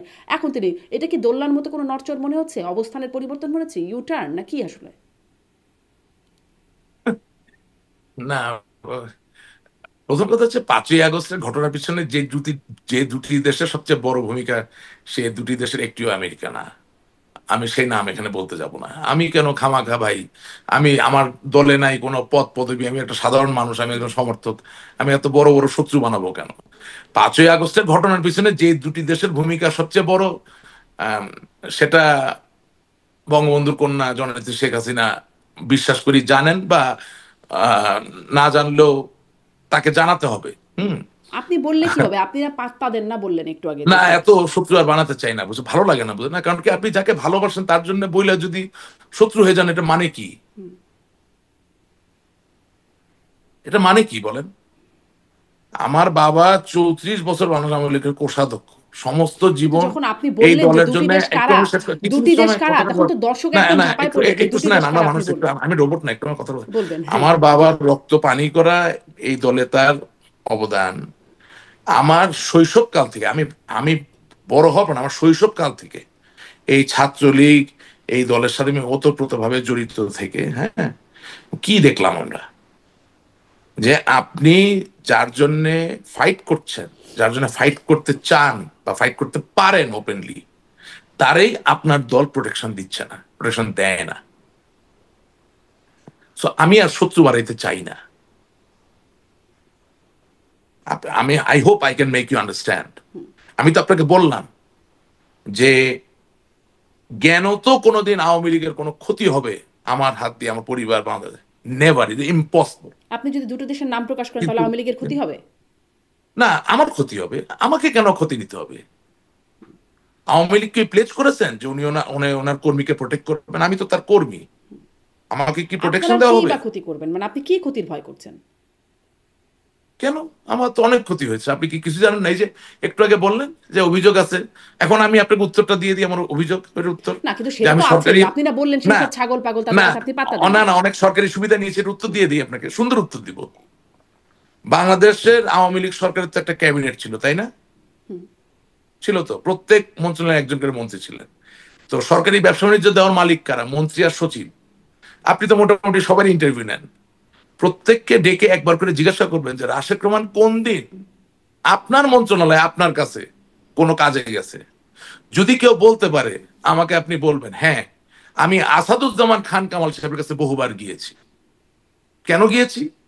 আমার এক সিনিয়র বন্ধু, উনি ছাত্রলীগের সভাপতি ছিলেন এক সময়, সে বাংলাদেশে জন্মগ্রহণ করছে, ছাত্রলীগের সভাপতি, কিন্তু হঠাৎ করে ঘটনাচক্রে দেখা গেল তার নাগরিকত্ব নাই, সুতরাং আমার যেতে হয়েছে। আমার এলাকার কোনো পুলিশি সমস্যা নিয়ে আমাকে আসাদুজ্জামান খান কামাল সাহেবের কাছে যেতে হয়েছে। এছাড়া স্পেসিফিক কোন তদবির, মানে এমনকি চাকরি বা কিছু, একটু যে কোনো মন্ত্রীকে ডেকে জিজ্ঞেস করবেন। আমি একটা সুপ্রাচীন ঐতিহ্যবাহী পরিবারের সদস্য, বিনয়ের সাথে বলতে চাই, ভালোভাবে বেঁচে থাকার জন্য কোনোভাবেই আমাদের সরকারের কাছে কোনো কিছু নিয়ে ভালো থাকার আপনি প্রয়োজন নাই। স্পষ্ট করেছেন আপনার তবে ডিফেন্সে, আপনি আপনার পক্ষ হ্যাঁ, থেকে তবে দিয়েছেন, কিন্তু হ্যাঁ, আপনার তবে দলের লোকেরাই এটি বলে যে আপনি আসলে হ্যাঁ বলে সুবিধাভোগী। বললাম তো, আমি তো আমি আপনি আমি তো ব্যাখ্যা বললাম, দিয়েছেন। আমি তো বলছি আমার জি, দলের মাঝে আপনি একটা ব্যাখ্যা অংশ দিয়েছেন। আছে। আপনি আসলে তাহলে যেদিন কোন দুটি থেকে দেশ আমি সেটি বলবেন না। যেদিন না, যেদিন থেকে আমি দুর্নীতিগ্রস্ত ব্যক্তিদের বিরুদ্ধে কথা বলা শুরু করেছি, যেদিন থেকে আমি নমিনেশন বাণিজ্যের বিরুদ্ধে কথা বলা শুরু করেছি, সেদিন থেকে এই লোকগুলো এসব কথা বলা শুরু করেছে। আমি তাদের কাজটা সহজ করে দিচ্ছি। তারা যেই মন্ত্রীর বাতাস পেয়ে এসব কথা লাগবে, মন্ত্রীকে জিজ্ঞাসা করতে বলেন রাশেদ রহমান তার কাছে কোনোদিন গেছে কিনা। নেভার। আমাকে মাননীয় প্রধানমন্ত্রী বাংলাদেশের আওয়ামী লীগের সভানেত্রী নৌকা দিচ্ছেন, শুনেন, ওই নৌকা পাওয়ার জন্য রাশেদ রহমান কোনোদিন কোনো নেতার হাত ধর্ণা দেয়নি। আমি কৃতজ্ঞ, নেত্রী আমাকে দিয়েছেন, আমার বাবার পরে আমাকে নৌকা দিচ্ছে না। ডিজিএফ আলাপ করতো, এটা তো বললাম তো আপনাকে, এটা তো পলিটিক্যাল একটা রং ডুইং ছিল। এটা তো আমাদের হাতে না, এটা তো আমার হাতে না। এখন ডিজিএফ থেকে যদি ডেকে বলে আসেন চা খাই, কি বলবো আমি? আপনার ব্যাখ্যা আপনি স্পষ্ট করেছেন। আপনি বলছিলেন যে সোশ্যাল মিডিয়া অনেক প্রচারণা চালানো হচ্ছে, অনেক আপনার পিছিয়ে লেগে যাচ্ছেন, তাতেও আপনি খুব কেয়ারও করছেন না, সেটাও আপনি না, আমি এটা নিয়ে একদম চিন্তিত না। সেই দুটো দেশের নাম বললে কেন সমস্যা, মানে সেখানে কেন কেয়ার করছেন? না, ওটা একটু কেয়ার করছি কারণ হচ্ছে যে আমার যিনি দলীয় প্রধান, ওনাকে তাকে উপলব্ধিতে নিতে হবে জিনিসটা। তারপরে ওই যে যেরকম ওই পরামর্শটা যেরকম আপনাকে দিলাম না, যে ইন্টারভিউ দেওয়ার সময় কি বলা যেতে পারে, হ্যাঁ, কিছু জিনিস নিজের কাছে রাখতে হয়। আচ্ছা, ঠিক আছে। তাহলে আর জিজ্ঞাসা করছিলেন, যেহেতু আপনি বলবেন না, কিন্তু অবস্থানের পরিবর্তন বা ইউ টার্ন, আপনি বলছেন দুটা দেশ দায়ী, কিন্তু আমেরিকা না। কিন্তু এটা তো আপনি শুনেছেন যে বহুবার খোদ প্রধানমন্ত্রী থাকা অবস্থায় শেখ হাসিনা বলেছেন, তারপরেও বলেছেন, আপনাদের দলের নেতারাও বেশ উচ্চকিত কণ্ঠে এটা বলেছেন যে মার্কিন যুক্তরাষ্ট্র ডিপ স্টেট। আমাদের দলের নেতা কর্মীদের ভিতরে তিনটি ভাগ আছে। একটি ভাগ একেবারেই নিঃশর্তভাবে কোনো যুক্তি তথ্য প্রমাণ ছাড়া নৌকাটাকে ভালোবাসে, আওয়ামী লীগকে ভালোবাসে, বঙ্গবন্ধুকে ভালোবাসে, জননেত্রী শেখ হাসিনাকে ভালোবাসে, পয়েন্ট ব্ল্যাঙ্ক ক্লিয়ার। আরেকটি ভাগ আছে 15 বছরে একটি বিশাল বড় দুষ্টু চক্র আওয়ামী লীগের ক্ষমতার আস্বাদ বা এর যে মধু সেটা পেয়েছে, এবং স্বাভাবিকভাবেই সম্প্রসারিতভাবে এই মধু পাওয়ার কারণে তারা এখন নতুন করে অন্য কোনো জায়গা না করে ফেলতে পারার কারণেই এখানে থেকেই তারা স্বপ্ন দেখছে যদি আমরা ফিরে এসে আবার নতুন করে মধু খেতে পারি। তাই যারা এই মধু খাওয়ার বিরুদ্ধে কথা বলে তাদের বিরুদ্ধে তারা কথা বলে, এটা একটা অংশ। আরেকটা অংশ উপরে যেটা আছে সেটা হচ্ছে অ্যাবসলিউটলি ইমেচিওর একটা পলিটিক্যাল এজেন্সি দাঁড়ায় গেছে, বুঝলেন না? আপনি মনে করেন আওয়ামী লীগের বিজয়ের সময়গুলো দেখবেন, আওয়ামী লীগের বিজয় হয়েছে সৈয়দ আশরাফ সাহেব, আওয়ামী লীগের বিজয় হয়েছে আব্দুল জলিল সাহেব, আওয়ামী লীগের বিজয় হয়েছে আমাদের প্রয়াত রাষ্ট্রপতি জিল্লুর রহমান সাহেব যখন সাধারণ সম্পাদকের দায়িত্বে ছিলেন, হ্যাঁ, এইসব লোকের হাত ধরে। সুতরাং আর যা আপনি দেখতেছেন এরা তো আর জনগণের খুশিতে বা জনগণের ব্লেসিং এ হন নাই। ওনারা একটা 15 বছরের একটা ভ্রান্ত একটা আইডিয়া, একটা মডেলের মধ্যে দিয়ে বড় বড় নেতা হয়ে গেছেন। ছাইরা দেন, দেখেন 2 মিনিট টিকতে পারবে না। আমি তো বললাম আওয়ামী লীগের অনেক বড় বড় নেতারা আমার সাথে দিয়ে দেন না একটা ভোটে, এখন দেখেন কয়টা ভোট পায়। আমি দামি ভোট তো আর এটার আসল ধারক বাহক হইতে পারে না। স্ট্যাটিস্টিক্স নিলে বাইরে যাবে, কোথাও টিকতে পারবে না, এটা বাস্তবতা। নিজের ঘরেও টিকতে পারবে না, কারণ মানুষ তো ভালো না, তো ঘরে টিকবে কিভাবে? আর তার থেকে বড় কথা কি, দেখেন আমরা কতগুলো কথা বলার চেষ্টা করি। নানক ভাই যুবলীগ ছাত্রলীগ সবকিছু করে দলকে ভালোবাসেন, ত্যাগী মানুষ, কোনো সন্দেহ নাই, দলকে ভালোবাসেন, কোনো সন্দেহ নাই। কিন্তু আপনি একদিকে মার্কিন যুক্তরাষ্ট্রকে দায়ী করলেন, আবার বলতেছেন এখন করতেছেন না। আরেকদিকে মার্কিন যুক্তরাষ্ট্রের রাষ্ট্রদূত মার্শা বার্নিকেটের গাড়িতে হামলা করার মামলার আপনি 1 নম্বর আসামি হিসেবে আছেন। সেই অবস্থায় যখন আপনি আন্দোলনের ডাক দিচ্ছেন, মার্কিনীদের যদি আপনার প্রয়োজন হয় তাহলে আপনাকে চিন্তা করতে হবে যে এটার প্রভাব কি পড়বে। এখন এটা বুঝায় বলার সুযোগ তো আমার নাই, কারণ ডোনাল্ড ট্রাম্পের কাছে Marsha বার্নিকেট was appointed by the Democrat government, then doesn't matter, because once you're a US ambassador you bear the flag of United States of America. So Benghazi হোক, ত্রিপলি হোক, Algiers হোক, ঢাকা হোক, দিল্লি হোক, wherever, if a US ambassador is attacked এবং ওই ব্যাপারটা যদি resolve না হয়, না কইরা আপনি তারে দিয়ে যদি বারবার আন্দোলন ডাকতে থাকেন, এটা তো গোপনে প্রতিবেদন চলে যাচ্ছে স্টেট ডিপার্টমেন্ট থেকে। তাহলে মার্কিনীদেরকে আপনি পক্ষে আনার কাজটা কিভাবে করতেছেন? এখন কি আমি কিন্তু এই অবস্থান পরিবর্তনটা পক্ষে আনার জন্য কাজ করা বলছেন? হতে পারে নাকি? উচিত, দরকার, অবশ্যই। আপনি বৈশ্বিক পরিবর্তন এবং কিন্তু বাংলাদেশের কিন্তু সেনাবাহিনীতে তাদের পরিবর্তন ওই না আনলে বক্তব্যগুলো ফিরবেন কিভাবে? একদম খোদ শেখ হাসিনা হ্যাঁ, থেকে শুরু করে বাকিদের যে বক্তব্য সেটাও তো রেকর্ডেড। গেলাম না, না মানে শুনেন, আটলান্টিক পার শুনেন, হয়ে না গেলে কি হবে, না না যাবে আসবে, না এমন না, বক্তব্য এসেছে। হ্যাঁ হ্যাঁ, না না, ওটা ঠিক আছে, ওটা শুনেন, ওটা আপনাকে বলি যে সিরিয়ার যে এখন একটু ইয়ে সংক্ষেপে। নাম কি, হুম, হ্যাঁ, সিরিয়ার ওনার নাম কি জানি, নামটা ভুলে গেছি আমি আসলে। হলো মানে ওই যে যে এখন, পদচ্যুত হলেন হ্যাঁ, না না, বাশার আসাদ। পদচ্যুত না, আসাদ না, বাশার আসাদের পরে যে আচ্ছা, যে মার্কিন হ্যাঁ হ্যাঁ যুক্তরাষ্ট্রের মোস্ট ওয়ান্টেড ছিল, হ্যাঁ হ্যাঁ হ্যাঁ, আমি সেও অবশ্যই তো আছি। এখন মার্কিনীদের সাথে বসতেছে, বসতেছে না? হুম তালেবানরাও তো বসতেছে। হ্যাঁ, অনেক কিছু পরিবর্তিত হয়, হবে না কেন?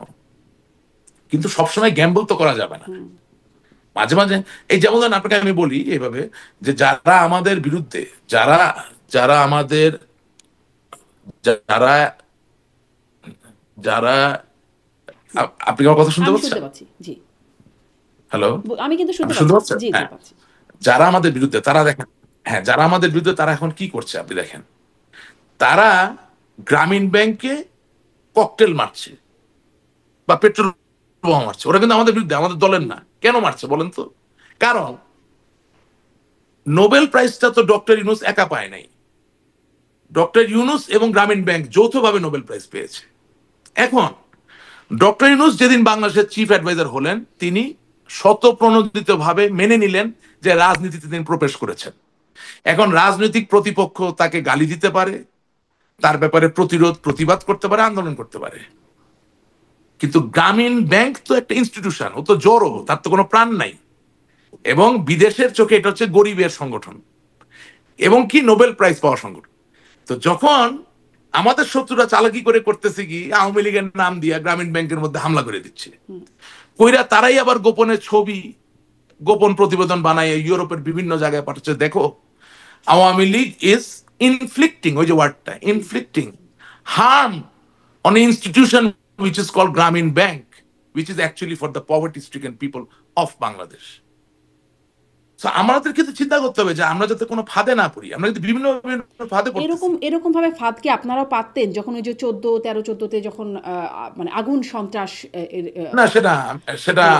না বোধহয়, আমি এটা বিশ্বাস করতে চাই না, মনে হয় না। এটা আমি জানি না এভাবে, বাট মনে হয় না। হুম, আচ্ছা। এখন এখন তো হিংস্রতা দেখে মনে হচ্ছে তারা আসলে এগুলা করেছে, যে হিংস্রতা আমি দেখলাম, যেভাবে তারা হত্যা, নাশকতা, অগ্নিসংযোগ এসব করছেন, তাতে করে 2015-তে করেন এটা আমি বিশ্বাস করবো না কেন? 2013-তে করেন এটা আমি বিশ্বাস করবো না কেন? করেছেন তো। জি। এখন আমাদের হ্যান্ডলিংটা ভুল ছিল, হ্যান্ডলিংটা ঠিক ছিল না। 2013 সালে যে বাসে আগুন দিছে তার আমি বিচার করতে পারলাম না 2024 সাল পর্যন্ত। বিশ্বাস করে আমাদের কাছে ক্ষমতা আপনি বলছেন থাকতো, যে তখনও আপনারা করেন নাই, এখনো আপনারা করছেন না। বলতেছি তো, আমার যে ক্ষমতা থাকতো, যেই পিপি সাহেব ওই ওই ওই মামলাকে কাজে লাগায় নিজের ঘর বাড়ি বানাইছে, টাকা পয়সা ঘুষ খাইছে, আমি তারা চাপ খাইতাম ধইরা। কারণ তুমি শত শত লোককে বিচার না দিয়া ঝুলাই রাখছো, ঝুলাই রেখে ওখান থেকে টাকা ইনকাম করছো, আর মাঝখান দিয়ে আওয়ামী লীগের পরে মানুষের রাগ বাড়ছে। তোমার দায়িত্ব ছিল, তোমার পবিত্র দায়িত্ব ছিল, মামলা হয়েছে, তদন্ত হইয়া চার্জশিট জমা পড়ছে, তুমি মামলা চালাইয়া রায় পর্যন্ত নিয়ে যাবা। কি 50 জন আসামি ছিল, ঠিক আছে, 5 জন দোষী সাব্যস্ত হলেন, 45 জন বেকসুর খালাস, তারা সুস্থ জীবনে চলে যাবে। তুমি কি করছো? তুমি বদমাইশ, সারা তুমি বদমাইশ, তুমি এই মামলা ব্যবহার কইরা তুমি 3 তলা 4 তলা 5 তলা বাড়ি বানাইছো, ঘুষ খাইছো, জামিন বাণিজ্য করছো। জি this is what has happened. জি। একটু আবার পয়েন্টে আসি, যে তাহলে আসলে কি আপনি এই অবস্থান পরিবর্তনকে কেন অবস্থান পরিবর্তন করছেন বলে মনে করেন? কোনটার অবস্থান ওই যে যেটা পরিবর্তন? বলছিলাম যে যুক্তরাষ্ট্রই বা তাদের মার্কিন ডিপ স্টেটের দায়ী, না, তারাই চেয়েছেন বলে এটা ক্ষমতা তো, চলেছেন, এখন বলছেন তারা আসলে তাদের প্রভাব নাই। এটা তো অনেক বড় চিন্তার বিষয়। মানে বঙ্গবন্ধু কন্যা জননেত্রী শেখ হাসিনা, তিনি বাংলাদেশের প্রধানমন্ত্রী ছিলেন, তিনি এখন দিল্লিতে আছেন, তিনি তো হাতে কিছু সময় পেয়েছেন চিন্তা করার। মানে আপনার রেট্রোস্পেকটিভ যেই চিন্তা ভাবনা, বা এটাকে বলে আপনার মানে মানুষের মনের একটা বিরাট বড় সক্ষমতা আছে, এটা আল্লাহ তাআলা দিচ্ছেন। We can operate like a time machine. Physically, we may not be able to travel through time, but if we close our eyes and if we think, then we can operate like a time machine. We can go far behind, we can go to the past, we can remain in the present and also we can contemplate about the future. হ্যাঁ, খুব realistic কিছু model মানুষের মাথায় ভবিষ্যতে তৈরি করা যেতে পারে। সো অবভিয়াসলি এখন তো ওনার হাতে কিছু সময় আছে, উনি হয়তো চিন্তা ভাবনা করছেন এবং যে ন্যারেটিভটা পরিবর্তন করলে রাজনীতির জন্য আগামী দিন ভালো হবে সেটা হয়তো তিনি বলছেন। হ্যাঁ, এই এই এই জায়গাটা তো ওনাকে আমার দিতে হবে। তবে এটা বাস্তব, এটি আপনার ভাষ্য মতে যে এই যে যদি কেউ উপদেশ বা পরামর্শ দিয়ে থাকেন এটি সঠিক পরামর্শ দিয়েছেন, মানে আলটিমেট রেসপন্সিবিলিটি শিকারটা সঠিক ছিল না, এটি পরামর্শ যে দিয়েছে ঠিক করেন নাই। আমি আপনার আরো সহজ করে কথাটা বলতে চাই।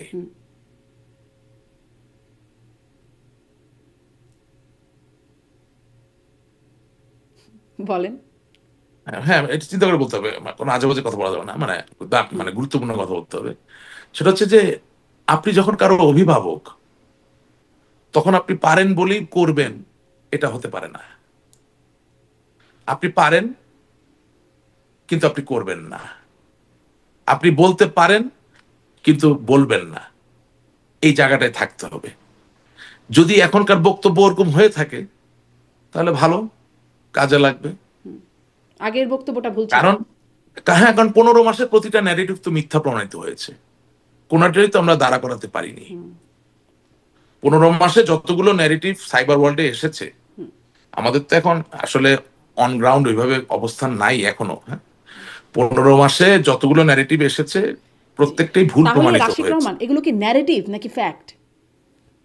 না, ন্যারেটিভ, এগুলো ফ্যাক্ট না। ফ্যাক্ট তো আপনি মানে ওটা তো ফ্যাক্ট না যে সেন্ট মার্টিন দিলে বা ঘাটিগাড়তে দিলে তিনি ক্ষমতায় থাকতে পারতেন, ওটাও একটা ন্যারেটিভ ছিল, এখনো একটা ন্যারেটিভ। আচ্ছা ভাই, সেন্ট মার্টিনে আপনি ঘাটিটা কেমনে বানাবেন সেটা আমি জানি না।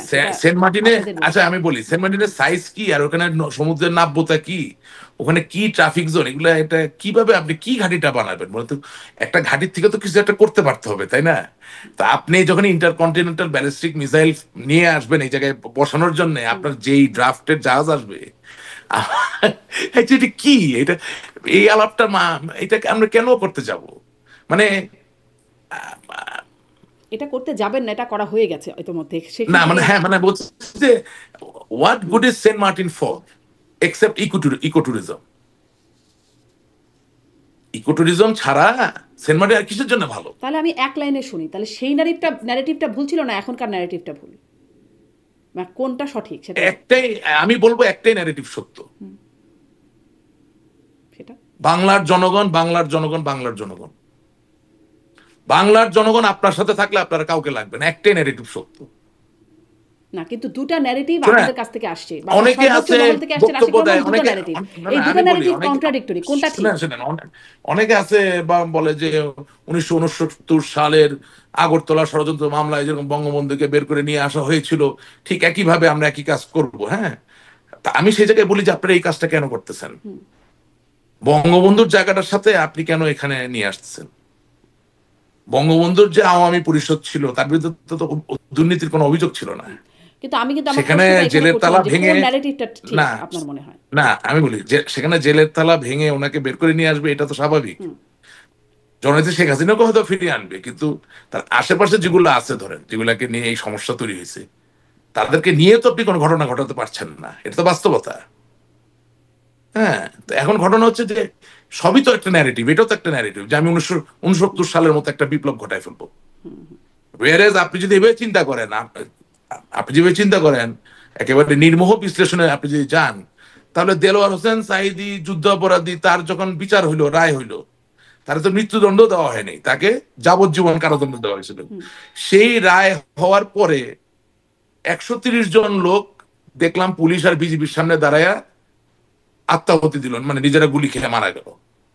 ওরকম একটা মামলার আবার আমিও আসামি, আমি নাকি 2013 সালে জামাতের শিবিরের কোন নেতা না কর্মীকে গুলি করছে। আশ্চর্য সব ঘটনা। হ্যাঁ, ওই দেলোয়ার হোসেন সাঈদীর রায়ের সময় যে চাঁদে যে দেখেন না এরকম। তো তাইলে আপনি যে 13 নভেম্বর ডাকলেন, কার সাথে আলাপ আলোচনা করে আপনি নভেম্বর মাসে ডাকলেন? নভেম্বরের 13 তারিখে না ডেকে আপনি 17 তারিখেই ডাকতেন। দেলোয়ার হোসেন সাঈদীর ক্ষেত্রে 130 জন প্রাণ দিল। তা আমার নেত্রীর ব্যাপারে আপনি যখন আন্দোলন ডাকতেছেন, তাহলে একটা লোকের পা ভাঙার গল্প তো আমি এখনো ঘটনা শুনতে পারি নাই। তার মানে কি যে আপনার উচিত ছিল 7 দিন 10 দিন ধরে একটা জিনিস না টেনে একদিনেই এমন প্রতিবাদ করবেন, প্রতিবাদ শব্দটা হচ্ছে প্রতিবাদ, যেটা বাংলার প্রতিটা ঘরে ঘরে চলে যাবে। 13 তারিখের কর্মসূচি কিন্তু সফল, মানুষ স্বতঃস্ফূর্ত ভাবেই কিন্তু তারা নিজেদেরকে ঘরে রেখেছিল। কিন্তু প্রশ্ন হচ্ছে যে আমি 13 তারিখে না করে আমি 17তে করব, নাকি 11তে করবো, না 12তে করবো, না 14তে করবো। এবং আপনার এই অনুষ্ঠানে আমি এর আগে একটা কথা বলেছিলাম, একজন ভালো জেনারেল শুধু যুদ্ধে জয়ী হন না, একজন ভালো জেনারেল যুদ্ধে যাওয়ার পরে তার প্রাণ প্রিয় সৈনিক ভাইরা যাতে অকাতরে প্রাণ না দেয় সেটাও নিশ্চিত করার চেষ্টা করেন। তার মানে এটা নিশ্চিত করার শব্দটা নাম হচ্ছে ইংরেজিতে বলে আমি স্ট্র্যাটেজি, এই প্রসঙ্গেই তাহলে একটু আসি, বাংলা আপনি হচ্ছে কৌশল। কর্মসূচির কথা বলছেন, এই প্রসঙ্গেই আসি, যদিও আমি সেই প্রশ্নের উত্তর পেলাম না। যুক্তরাষ্ট্রের তৎপরতায় আওয়ামী লীগের পতন, এই ন্যারেটিভ ঠিক, নাকি যুক্তরাষ্ট্র বা বিদেশি শক্তির না কোনো এটা প্রভাব ঠিক নাই, না, এই ন্যারেটিভ ঠিক? কোনটা না এটা ঠিক, এটা ঠিক না, কোনটা ঠিক? কোনটা এটা ঠিক? ঠিক না। কোনটা ঠিক? জনগণ আমাদের বিপক্ষে চলে গেছিল। হ্যাঁ, মানে যুক্তরাষ্ট্রের তৎপরতাই আসলে এটা, মানে যুক্তরাষ্ট্রের সংশ্লিষ্টতা সেটি আসলে নাই। যুক্তরাষ্ট্র কিভাবে সারা দেশের মানুষকে আমার বিপক্ষে নেবে? না, আমি আসলে প্রশ্ন, আমি আপনার যুক্তরাষ্ট্র তো হুডিনি না, জুয়েলাইস না, আচ্ছা, তার মানে বর্তমানে যেই ন্যারেটিভটা পিসি দিচ্ছেন সরকার না। হ্যাঁ, সাবেক প্রধানমন্ত্রী, সেটি ঠিক? জনগণ আমাদের বিপক্ষে চলে গেছে। সহজ করে বলেন না। বর্তমানে যেটা আমি বলছেন খুব সেটা সহজ ঠিক, করে না উত্তর আগে দিচ্ছি। যেটা বলেছেন সেটা ঠিক? 5ই আগস্ট জনগণ আমাদের বিপক্ষে ছিল। আচ্ছা, ঠিক আছে, বুঝলাম যে এই বিষয়টা আপনি বলবেন না আর। একটু আসি যে আপনি কর্মসূচিগুলোর কথা বলছিলেন, সামনেও বলছেন যে সাবেক প্রধানমন্ত্রী পুত্র সজীব অজিত তিনি বলছেন যে যদি নির্বাচনে অংশগ্রহণ করতে না দেওয়া হয়, যদি ব্যান না তুলে নেওয়া হয়, তাহলে সামনে কর্মীরা আরো সহিংস হতে পারে, এরকম একটা বার্তা বা হুমকি তিনি দিচ্ছেন। আপনি এটিকে কিভাবে দেখেন? না, আপনাকে তো সবসময়, ওনার সাথে তো আমার এই বিষয়ে কোনো দ্বিমত নাই। আপনাকে তো আমি সবসময় বলেছি যে আহ, যে বাংলাদেশের রাজনীতিতে ভারসাম্য থাকতে গেলে আওয়ামী লীগকে লাগবে, সেটা আওয়ামী লীগ বিরোধী দলই হোক আর সরকারেই থাকুক। এত বৃহৎ একটা অংশকে বাদ দিয়ে আসলে কোনো নির্বাচন সঠিক হয়েছে এটা মেনে নেওয়ার কোনো বলারও কোনো কারণ নাই। তবে আমি বর্তমান পরিস্থিতিতে যা বুঝি যে ওরা আমাদেরকে নির্বাচন করতে দেবে না, এবং আমরা নির্বাচন প্রতিহত করার চেষ্টা নিশ্চয়ই করব, এবং এর বিরুদ্ধে তো আন্দোলন করার চেষ্টা করা হচ্ছে, সবই করা হচ্ছে, কিন্তু নির্বাচনটাও হবে। তবে এতটুকু বলতে পারি যে 5ই আগস্টের যে প্রতিশ্রুতি দিয়ে এই শক্তি আজ এই জায়গায় এসেছে, তারা নির্বাচনটা করার পরে বাংলার মানুষকে একটু দেখাক যে তারা কতটা বৈষম্যহীন বাংলাদেশ বানাইতে পারে। এটা আমি দেখতে চাই। আমি দেখতে চাই এই কারণে যে আমি বাংলাদেশের নাগরিক। যে কোনো অবস্থায় বাংলাদেশ যদি ভালো হয়, আমি নিজে সেটা না করতে পারলেও আমার মনে কোনো ক্ষেত থাকবে না। সুতরাং আমি দেখতে চাই যে 5ই আগস্টের যে প্রতিশ্রুতির উপরে এবং এই 1400 ছেলে মেয়ের রক্তের উপরে যারা এখন ক্ষমতায় যাওয়ার আশা করছে বা চিন্তা করছে, তারা আসলে শেষ পর্যন্ত কি করে এটা একটু আমাদের দেখা দরকার। কারণ এটা ঠিক যে বাংলাদেশের রাজনীতির যে প্যারাডাইম, এই প্যারাডাইমে শিফট হয়ে গেছে, বিশাল শিফট। আপনি বাংলাদেশের রাজনীতি এখন 70 80 90 বছর বয়সের লোকদেরকে দিয়ে করতে পারবেন না, কারণ জেনজির কথা বলার ভাষা পরিবর্তিত। হ্যাঁ, জেনজির চিন্তা ভাবনার জায়গাটা সম্পূর্ণভাবে পরিবর্তিত। সেখানে আমার দাদা বা নানার সমান বয়স্ক একজন লোক এসে কি বলবে, কি শুনবে, কি বুঝাবে, হ্যাঁ, এটা চিন্তা করার বিষয় থেকে যায়, ঠিক আছে না? হ্যাঁ, এবং এবং সবচেয়ে বড় যে জিনিসটা সেটা হচ্ছে মানুষের উপলব্ধি যেটা আসছে এখন আস্তে আস্তে, যে আসলে ওরা আমাদেরকে যে প্রতিশ্রুতি দিয়েছিল ওগুলো মিথ্যা হয়তো বা, সেই জায়গাটা আমরা যেতে পারছি না। কারণ আমাদের দলের আবার কিছু বড় বড় নেতা আছে বলতেছে যে 5ই আগস্টে তো জনগণ আসে নাই, শুধু জামাত শিবির আসছিল। যখন এটা আপনি করতেছেন তখন আবার আপনি আপনি জনগণকে অপমান করতেছেন।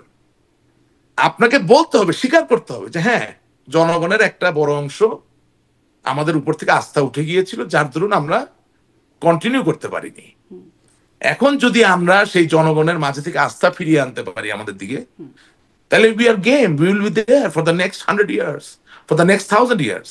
তো আমরা প্রোয়েক্টিভ পজিটিভ কথা বলতে পারছি না কেন এখনো? জি। আমাকে 5ই আগস্টকে অস্বীকার করে কেন আমাকে রাজনীতি করতে হবে, আমি তো বুঝতে পারতেছি না। আপনি একটা জিনিস খেয়াল করবেন, জি। সম্প্রতি অবশ্য সজীবদের আজকে জয়ের আমি একটা, বক্তব্যে কিছু দেখা যাচ্ছে যে ছাত্রদের হ্যাঁ, কিছু ক্ষোভ ছিল, সেটি তো ছিলই, কিছু সম্পৃক্ততা ছিল, সেটির বিষয়েও তিনি বলছেন ভারতীয় গণমাধ্যমকে দেওয়া সাক্ষাৎকারে। আমি কে আসলে কে তার সজীবদের জয়ের কথা বলছি। তার হ্যাঁ আরেকটি হ্যাঁ প্রসঙ্গ শুনুন, নিয়ে, তার বক্তব্যের আরেকটা প্রসঙ্গ, সেই সাক্ষাৎকারের একটা প্রসঙ্গ নিয়ে একটু জিজ্ঞাসা করি। সম্প্রতি ভারতীয় গণমাধ্যমে এসেছে যে দিল্লিতে যেই জঙ্গি হামলা হলো সেখানে বাংলাদেশের মাটি ব্যবহার করে সেই প্ল্যানিং বা ব্যবস্থাপনা হয়েছে, এটি সজীবদের জয় একটা সাক্ষাৎকারে বলছেন। এটি আসলে মানে কেমন মনে হচ্ছে আপনার কাছে? আমি জানি না, এটা নিয়ে আমি কথা বলতে চাই না। এটা তো ওভারঅল বাংলাদেশের ক্ষতি হবে, এটা তো ইটস নট গুড, এটা দিস নট গুড। জি। শেষ করি যে আমাদের আপনারা সবসময় বলেন যে দেশে আওয়ামী লীগের ধরেন নেতাকর্মীরা। আপনি আপনি মার্কিন যুক্তরাষ্ট্রে আছেন না, তো মার্কিন যুক্তরাষ্ট্রে তো অনেক গোলাগুলি হয় মাঝে মধ্যে, হয় না? তো সেখানে গোলাগুলির ক্ষেত্রে তো অস্ত্র অনেক সময় মেক্সিকান লোকের হাতেও থাকে, যে ঠিক মার্কিন নাগরিক না, বর্ডার পার হয়ে এসেছে। তার জন্য তো কথা বলা হয় না যে মেক্সিকো ইজ অ্যাটাকিং আস। আমি আসলে I don't know, এগুলা আমাদের তো একটা ছোট দেশ, তো অনেক চ্যালেঞ্জ, খুব বুকের কাছে আগলায় রাখা দরকার দেশটাকে ভালো রাখার জন্য, খুব চিন্তা ভাবনা করে চলা দরকার। জি, খুব চিন্তা ভাবনা করা হয় নাই বলে মনে হচ্ছে এই বক্তব্যে। হ্যাঁ, আর বুঝেন না, অভাগা দেশ তো আমাদের, অভাগা দেশ। বাংলাদেশি হওয়ার জন্য, বাঙালি হওয়ার জন্য হয় আপনাকে আহ, ভারতের, হয় আপনাকে মানে আহ, শুনতে পাচ্ছি কিন্তু না বলতে না, আপনি থাকুন। কথা শুনতে হ্যাঁ, পাচ্ছেন মানে, শুনতে পাচ্ছি। হ্যাঁ মানে বাংলাদেশের একজন ভালো নাগরিক হওয়ার জন্য বা দেশপ্রেমিক হওয়ার জন্য হয় আপনাকে ভারতের অনুগত হওয়া লাগছে, না হলে পাকিস্তানের অনুগত হওয়া লাগছে, বাংলাদেশের অনুগত হওয়া লাগছে না। মানে অভাগা না, কপালটা তো ভাই মনে হয় ভিতরে ভিতরে ফাটা। একটা দেশ বঙ্গবন্ধুর নেতৃত্বে স্বাধীন হয়েছে, হ্যাঁ, 30 লক্ষ মানুষ শহীদ হয়েছে, 2.5 লক্ষ মা বোন সম্ভ্রম দিছে। আজকে যত আইনজীবী, যত ডাক্তার, যত ইঞ্জিনিয়ার, একটা লোক ওই জায়গায় থাকতো না যদি বাংলাদেশ স্বাধীন না হইতো। অথচ দুঃখ, এবং যত আর্মি অফিসার, যত পুলিশ অফিসার এই র্যাঙ্কে থাকতে পারতো না যদি বাংলাদেশ স্বাধীন না হইতো। অথচ হায় রে আমার খোদা, এই দেশ দুই ভাগে বিভক্ত, এক ভারত, আরেক পাকিস্তান। জি। তাহলে বাংলাদেশের আপনি পক্ষে এই কি? বক্তব্যকে খুব সঠিক বক্তব্য বলে মনে করছেন না? বাংলাদেশের পক্ষে কে, এটার উত্তরে আপনি বুঝবেন আমি কি বলতে চাচ্ছি। মানে এটা বাংলাদেশের পক্ষে বক্তব্য বলে মনে হচ্ছে না? আমি সেটা তো বলি, আমি বলছি বাংলাদেশের পক্ষে কে। আপনি সবসময় আমাকে নিয়ে কামানের সামনে দাঁড়া করে দিলে তো হবে না। আমি তো প্রশ্ন করছি উত্তর পাওয়ার জন্য, আপনি আমাকে পাল্টা প্রশ্ন করছেন আমি বাংলাদেশের আপনাকে, পক্ষে কে। বলতে চাচ্ছি যে আমার একটা কামান আছে, কোন দিকে নিশানা করলে ভালো ফলাফল হবে সেটা বলতে চাই। সবসময় যদি অন্যের কামানের সামনে আমাকে দাঁড়া করাই দেন তাহলে কি হয়? এটা কি সুবিচার বলেন? আচ্ছা, না আপনি আমি প্রশ্নগুলো করব এবং আপনি উত্তরগুলো দিবেন, এটাই হচ্ছে আসলে আমি কাম্য চেষ্টা বিষয়। করি, জি। আমি আপ্রাণ চেষ্টা করি, এবং অনেক একেবারেই খুব নিখাত জায়গা থেকে চেষ্টা করি, অনেক আমার ভিতরে ধন্যবাদ। কিছু রেখে করি না। নিশ্চয়ই হ্যাঁ। কিছু রেখে করেন, দুটা দেশের নাম বলেন নাই আপনি অবশ্য, এবং অনেক প্রশ্নই একটু একটু ঝাপসা ঝাপসা করে বলেছেন। দুইটা দেশের নাম সামনের দিনে আসবে, আপনার অনুষ্ঠানও খুব ভালো চলবে, মানুষও খুব মন দিয়ে শুনবে। জি, ঠিক আছে। আমি বললাম আপনাকে একটা জিনিস বুঝতে হবে, পাড়া প্রতিবেশী, আত্মীয় স্বজন কিন্তু মাঝে মাঝে খুব বিপজ্জনক হতে পারে। মানে শেষ করার আগে একটা কথা বলে দিই, হ্যাঁ, পৃথিবীতে কোনোদিন কাউকে নিয়ে বেশি খেলতে হয় না। পৃথিবীতে একটা নিয়ম আছে, আপনি ধার দিলে ঢেকে ধার দিবেন, আর ধার দিলে ফেরত পাওয়ার কথা চিন্তা করে ধার দিবেন না। অতটুকুই ধার দিবেন যেটা ফেরত না পাইলে ক্ষতি হয় না। আর উপকারও যখন করবেন, ঢেকে উপকার করবেন। উনি যদি নিজের থেকে বলে যে উপকার আমি পেয়েছি, তাহলে ভালো, আপনি নিজের থেকে বলবেন না কেন? ওতে কখন যে শত্রু হয়ে যায় আপনার আপনজন আপনি নিজেও বুঝবেন না। আমাদের সবচেয়ে আপনজন যারা, তাদের কথা চিন্তা করেন। সবচেয়ে আপনজন যারা, একজন না যারা, তাদের কথা চিন্তা করেন। কিসের মার্কিন যুক্তরাষ্ট্র, কোথায়? সবই তো ইনভেস্টমেন্ট। হ্যাঁ, কি ইউএসএ, কি কিসের ভাই, বুঝলেন না তো এখন। খুবই অস্পষ্ট করে বললেন, তবুও যদি মানুষ বোঝেন যে আপনাদের সবচেয়ে আপনজন কারা, সেই কোনো দেশ বা দেশগুলোকে আপনি মিন করছেন কিনা। আমাদের সবচেয়ে আপনজন, আমাদের সবচেয়ে আপনজন যারা, একা কাউকে বলিনি, যারা। আসলে একদম খোলামেলা বললে আওয়ামী লীগের আপনজন ভারত এক, আর একটাকে আমি বুঝতে পারছি না। যে আরেকটা কে কে আপনাদের এক? খুব আপনজন? আপনজন কারা? আপনি নিজে ঠিক মানে করে ভারত বললেন। তো আপনজন কারণ হিসেবে দেখছি। বাংলাদেশে আপনজন জাপান হয় না? আচ্ছা, জাপানও। আচ্ছা, আচ্ছা। হ্যাঁ। না হয় না, হয়, হয়তো। হয়, হয়তো, হয় অবশ্যই। হ্যাঁ, আমি আপনজন যারা আপনি ওই জায়গায় রাখেন না, অসুবিধা কোথায়? মানে একটা আপনজন একদম অবিসংবাদিত আওয়ামী লীগ সবসময় বলে এবং আওয়ামী সেটা লীগের আপনার জন্য হতে পারে, সেটা আপনার জন্য হতে পারে। আমি তো সেই বিষয়ে কোনো কথা বলছি না। হুম, হুম। আমি বলছি যে ইট ওয়াজ আচ্ছা এ ঠিক আছে। Collective disaster and why it happened it is very obvious, অনেক ধন্যবাদ but Rashik Rahman. But we cannot talk about it. সামনে যদি থ্যাংক ইউ। যদি সেই কথা বলবার সুযোগ হয়, স্পষ্ট করার মতো অবস্থানে থাকেন, তখন নিশ্চয়ই আবার বলবেন আপনি। ধন্যবাদ যুক্ত হবো মানে আপনার সাথে। সুযোগটা রাখবেন কেন? কারণ আমি মনে করি যে আজকে নেত্রী যে কথাগুলো বলতেছে সেটা 15 মাসের আগের থেকে পরিবর্তিত কথা। হুম।